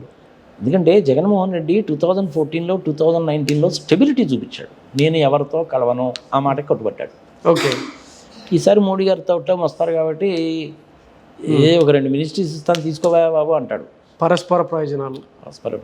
ఎందుకంటే మోడీ గారికి తెలుసు వీళ్ళు గెలిచేది లేదు వచ్చేది లేదని. రావులపాలెంలో చంద్రబాబు గారు వైశ్యులను ఉద్దేశించి, వైశ్యులనని కాదు కానీ కిరాణా షాపుల్లో గంజాయి అమ్ముతున్నారు, నిజమా కాదా తమ్ముళ్ళు అన్న మాట మొత్తం రాష్ట్ర వ్యాప్తంగా వైశ్యులంతా షట్టర్లు క్లోజ్ చేసి నిరసన తెలిపారు సార్. దీన్ని ఎలా చూడాలంటారు? గతంలో మాదిగమాలను తిట్టడం, దళితుల ఇళ్లలో పుడతారా, తర్వాత నాయి బ్రాహ్మణులను తోక కత్తిరిస్తారా అలాంటి వ్యాఖ్యలు ఇప్పుడు మళ్ళా చేశారు. ఆయనకి ఏమైనా మతి భ్రమించిందా లేకపోతే ఏమనుకోవాలి? దీనికి ఏమవుతుందంటే పుయ్యకాలం వస్తే ఇలాంటి పాడు బుద్ధులు పడతాయి. దానికి మనం ఏం చేయలేం. Okay, as simple as that. కానీ కరెక్ట్ మాదక ద్రవ్యాలు అనేటువంటిది హై లెవెల్స్లోనూ జరుగుతుంది, కాలేజెస్లో అక్కడ ఇక్కడ జరుగుతుంది, కొన్ని రకాలైన హైదరాబాద్లో అక్కడ పబ్స్లో జరుగుతుంది, చాలా సీక్రెట్గా జరుగుతుంది. అది దుకాణంలో పెట్టి అమ్ముతారంట. దుకాణంలో పెట్టి అమ్మేదా? ఏదో ముసలాన్ని ఏదో అన్నాడు తీసే. అంటే అధికార పక్షం మీద విమర్శలు చేసే క్రమంలో రాష్ట్ర పరువును తీసేస్తున్నామన్న సోయి కూడా మర్చిపోతున్నారు. అది చెప్పాను కదా నేను, ఆయన మనం వంశీ చెప్పాడు కదా, ఆయనకి అల్జీమర్స్ అనే రోగం ఉందండి, నేను ఏం చెప్పాడు వాళ్ళు మర్చిపోతాడని నేను చెప్పాడుగా. ఆయన పక్క నుండి ఎవడో పేపర్ మీద రాసి ఇచ్చుంటాడు, అది చదువుకోవడానికి అటు ఇటు తిరుగుతాడు. కళ్ళ ఆపరేషన్ అయింది కదా, కనపడి వచ్చిందో లేదో మరి, ఏం చెప్పదలుచుకుందామని అడుగుంటాడు. వాడు చెవిలో చూసుకుంటాడు అనమాట. ఎందుకు మాదక ద్రవ్యాలు అనేటువంటిది చిన్న చిన్న దుకాణాల్లో కూడా అమ్ముతున్నారంటండి అని అదే చెప్పాడు ఆయన. అది నీ చెప్పానన్న సంగతి మళ్ళీ మర్చిపోతాడు ఆయన. ఓకే, అది ఆయనకు ఉన్నటువంటి ఆ మతిమరుపు, ఆయన మాట్లాడేటువంటి తీరు, పవన్ కళ్యాణ్ మాట్లాడేటువంటి థర్డ్ క్లాస్ లాంగ్వేజ్, పురంధరేశ్వర్ గారు కూడా మాట్లాడేటువంటి 10 లక్షల కోట్ల అప్పు అనేటువంటిది మొత్తం కూడాను జగన్మోహన్ రెడ్డికి అడ్వాంటేజ్. ఈయన ఇంకేమి చేయాల్సిన పని లేదబ్బా జగన్మోహన్ రెడ్డి. గతంలో ఒక సామెత కూడా చెప్పేవాళ్ళు కదా, వైఎస్ఆర్ చంద్రబాబు ప్రతిపక్షంలో ఉంటే మాకు ఏ డోకా ఉండదు, మళ్ళీ మేము జరగబోతుందా? చంద్రబాబు నాయుడు గారు, పవన్ కళ్యాణ్ గారు ఇలాగే మాట్లాడుతూ ఉండాలి. ఓకే, పురంధరేశ్వరం 10 లక్షల కోట్లు అప్పైంది అని మాట్లాడుతూ ఉండాలి. ప్రజలకు ఎంటర్టైన్మెంట్ అనేది వస్తుంది. ఈ చంద్రబాబు నాయుడు ఏమో మేము కనుక వచ్చామనేసి అంటే మీకు క్వాలిటీ లిక్కర్ని చీప్గా ఇస్తామని చెప్పి చెప్తూనే ఉండాలి. ఎవడన్నాడు చెప్తాడా? బుర్ర తలకాయలో ఉందా మోకాల్లో ఉందా ఆయనకి? మేము వస్తే కనుక జగన్మోహన్ రెడ్డి గారు 3 విడతల్లో తీసేస్తానన్నాడు, ఆయన చేయలేకపోయాడు, మేము ఆ పని చేస్తాము అని చెప్తే సింపుల్. ఓకే, ఆయన కానీ చంద్రబాబు నాయుడు చెప్తే ఎవరు నమ్మడానికో that is a different thing. అంతవరకు చెప్పి వదిలేస్తే డీసెన్సీ డిగ్నిటీ ఉంటుంది. క్వాలిటీ లిక్కర్ మేము తక్కువ రేటుకి ఇస్తామని చెప్పడం ఏంటి అంటే నువ్వు జనాలకు మందు ఎక్కువ తాగించి నాశనం చేద్దాం అనుకుంటున్నావా ఏంది? ఒక్క విషయం ప్రజలు కూడా తెలుసుకోవాలబ్బా, మీరు కూడా తెలుసుకోవాలి సార్. పెడితే ప్రొహిబిషన్ మద్యపాన నిషేధం అనేది దేశవ్యాప్తంగా పెడితేనే అది సక్సెస్ అవుతుంది. ఏదన్నా ఒక రాష్ట్రంలో పెడితే అది కాదు. ఒక రాష్ట్రంలో కనుక పెడితే పక్క రాష్ట్రాలకు బెనిఫిట్. అది ఉన్నది పోయింది, ఉంచుకున్నది పోయింది అంటే అవుతుంది. ఇది కుదిరే పని కాదు. ఓకే, మహాత్మా గాంధీ గారి కళ కదా అది.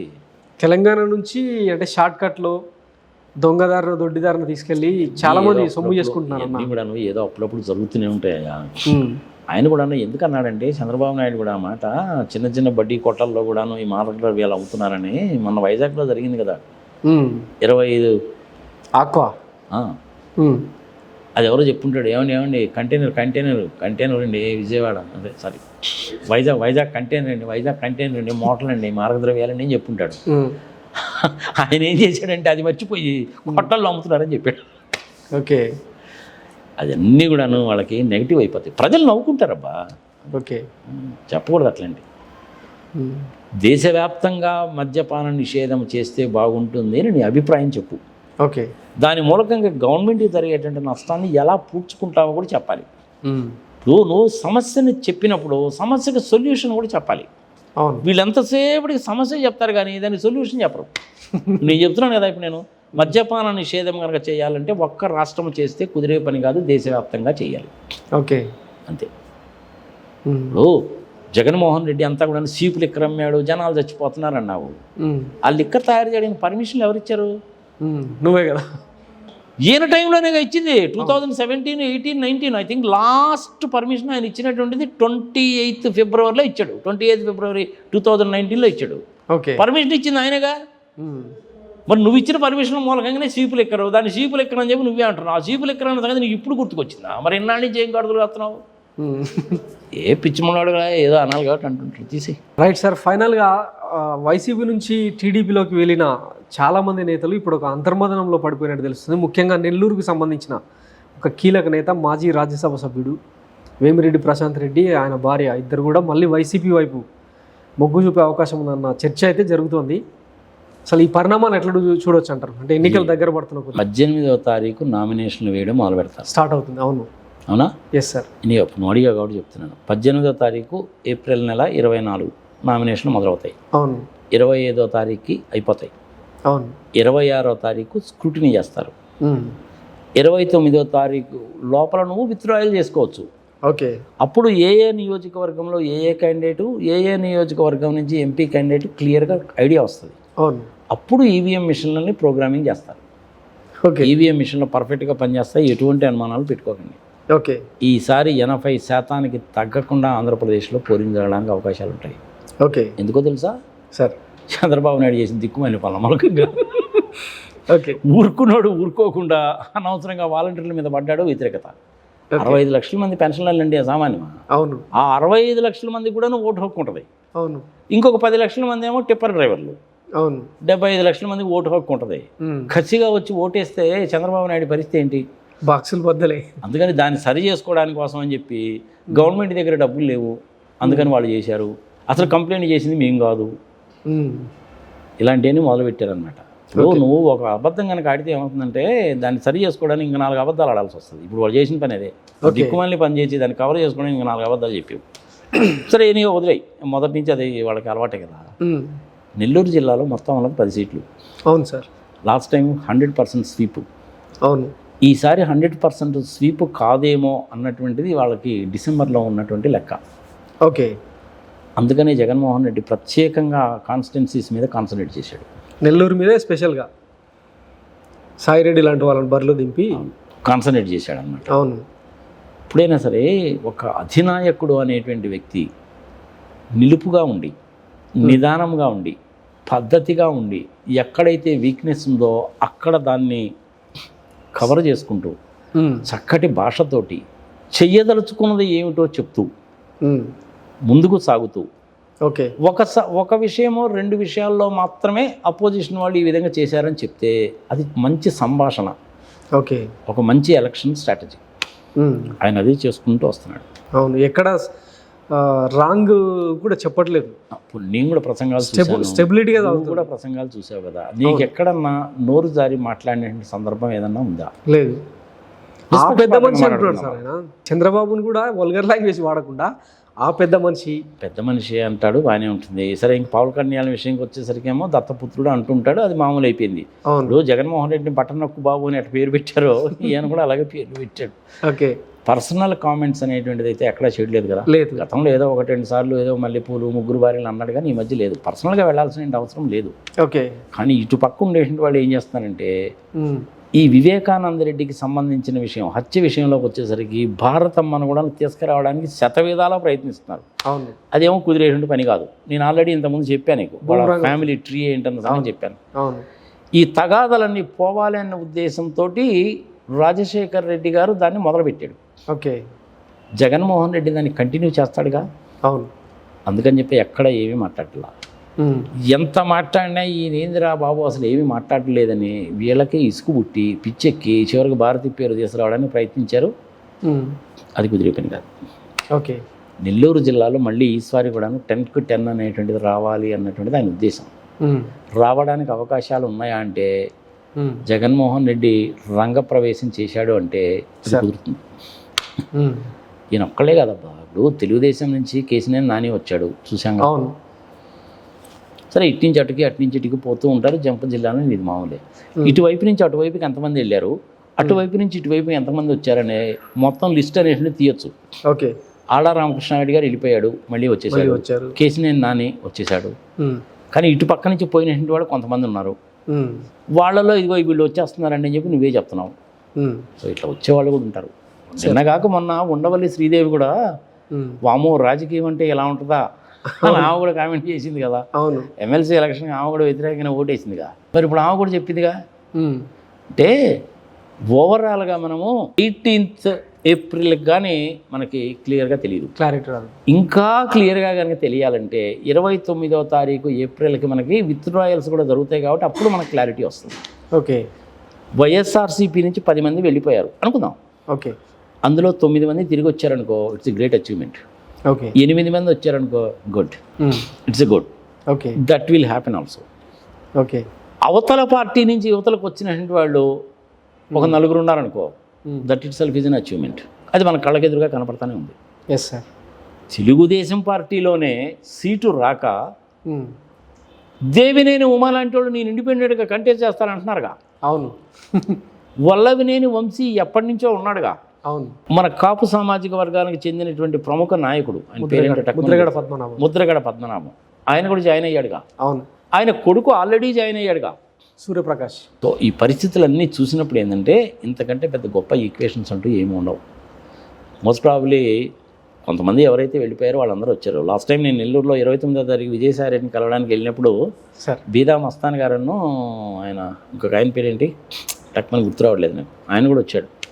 ఆయన కూడా నేను తెలుగుదేశంలోకి వెళ్తానని చెప్పి ఏదో చిన్న ఫీలర్లు ఇచ్చి తర్వాత మళ్ళీ మానేసి మనం వచ్చాడు ఆయన కూడా. అందుకని క్యాలిక్యులేషన్ ఏంటంటే తత్వం బోధపడింది అనమాట. 10 మంది వెళ్ళిపోయి 8 మంది రిటర్న్ వచ్చారనుకో, మంచి అచీవ్మెంట్. తెలుగుదేశం పార్టీ నుంచి జనసేన నుంచి వైఎస్ఆర్సీపీలోకి వచ్చినప్పుడు పోయే క్వశ్చనే లేదు. ఓకే, వాళ్ళు పోరు. అందుకని నేను ఏం చెప్తున్నానంటే ఫైనల్ లెక్క అనేటువంటిది 29వ తారీఖు ఏప్రిల్కి కానీ మనకు తెలియదు. అప్పుడు దాకా ఈ జంప్ జిలానీలు అనేది జరుగుతూనే ఉంటాయి. నామినేషన్ అన్ని పార్టీల్లోనూ జరుగుతుంటాయి. నామినేషన్లు వేసి మరీ విత్డ్రా చేసుకుంటే అభ్యర్థులు కరువు అవుతారు కదా సార్. ఇట్లాంటి ట్విస్టులు కూడా చోటు చేసుకుంటాయంటారా?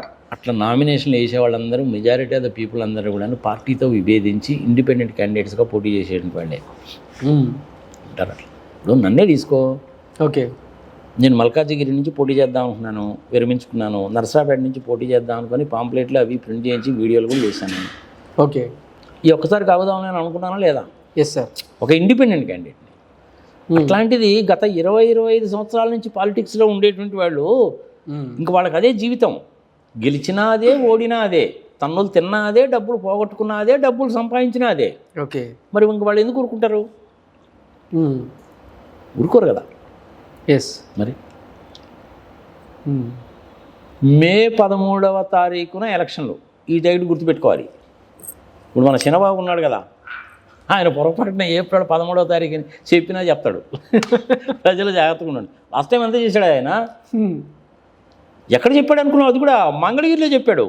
ఓకే, ఏప్రిల్ 9వ తారీఖు ఎన్నికలు అని చెప్పాడా? ఏప్రిల్ 11వ తారీఖు యాక్చువల్గా ఎన్నికలు జరిగింది. అట్లా అప్పుడప్పుడు చెప్తూ ఉంటాడు. ఏదో పాపం పిల్లోడు, అందులో మామూలు మనిషి కాదు కదా. స్టాన్ఫోర్డ్ యూనివర్సిటీలో చదువుకొని వచ్చాడు కదా, తెలివితేటలు ఎక్కువ ఉంటాయి. నేను అలాగే చెప్తూ ఉంటాడు. నువ్వు ఇంతకుముందు అడిగావు కదా బ్రాహ్మణి సంగతి ఏమిటండి రాలేదండి అని. ఆమె పాలిటిక్స్లోకి రాదు, జూనియర్ ఎన్టీఆర్ కూడా రాడు, టేక్ ఇట్ గ్రాంటెడ్. సో ఈ జంప్ జిల్లాలన్నింటినీ జరుగుతూనే ఉంటాయి. ఫైనల్ లెక్క అయితే అది. ఓకే, సో ఇది రాజకీయ ఆర్థిక సామాజిక విశ్లేషకులు సిఏ నాగార్జున రెడ్డి గారి analysis. Thanks for watching Mara media. నేను మీ కేవీఆర్. Thank you.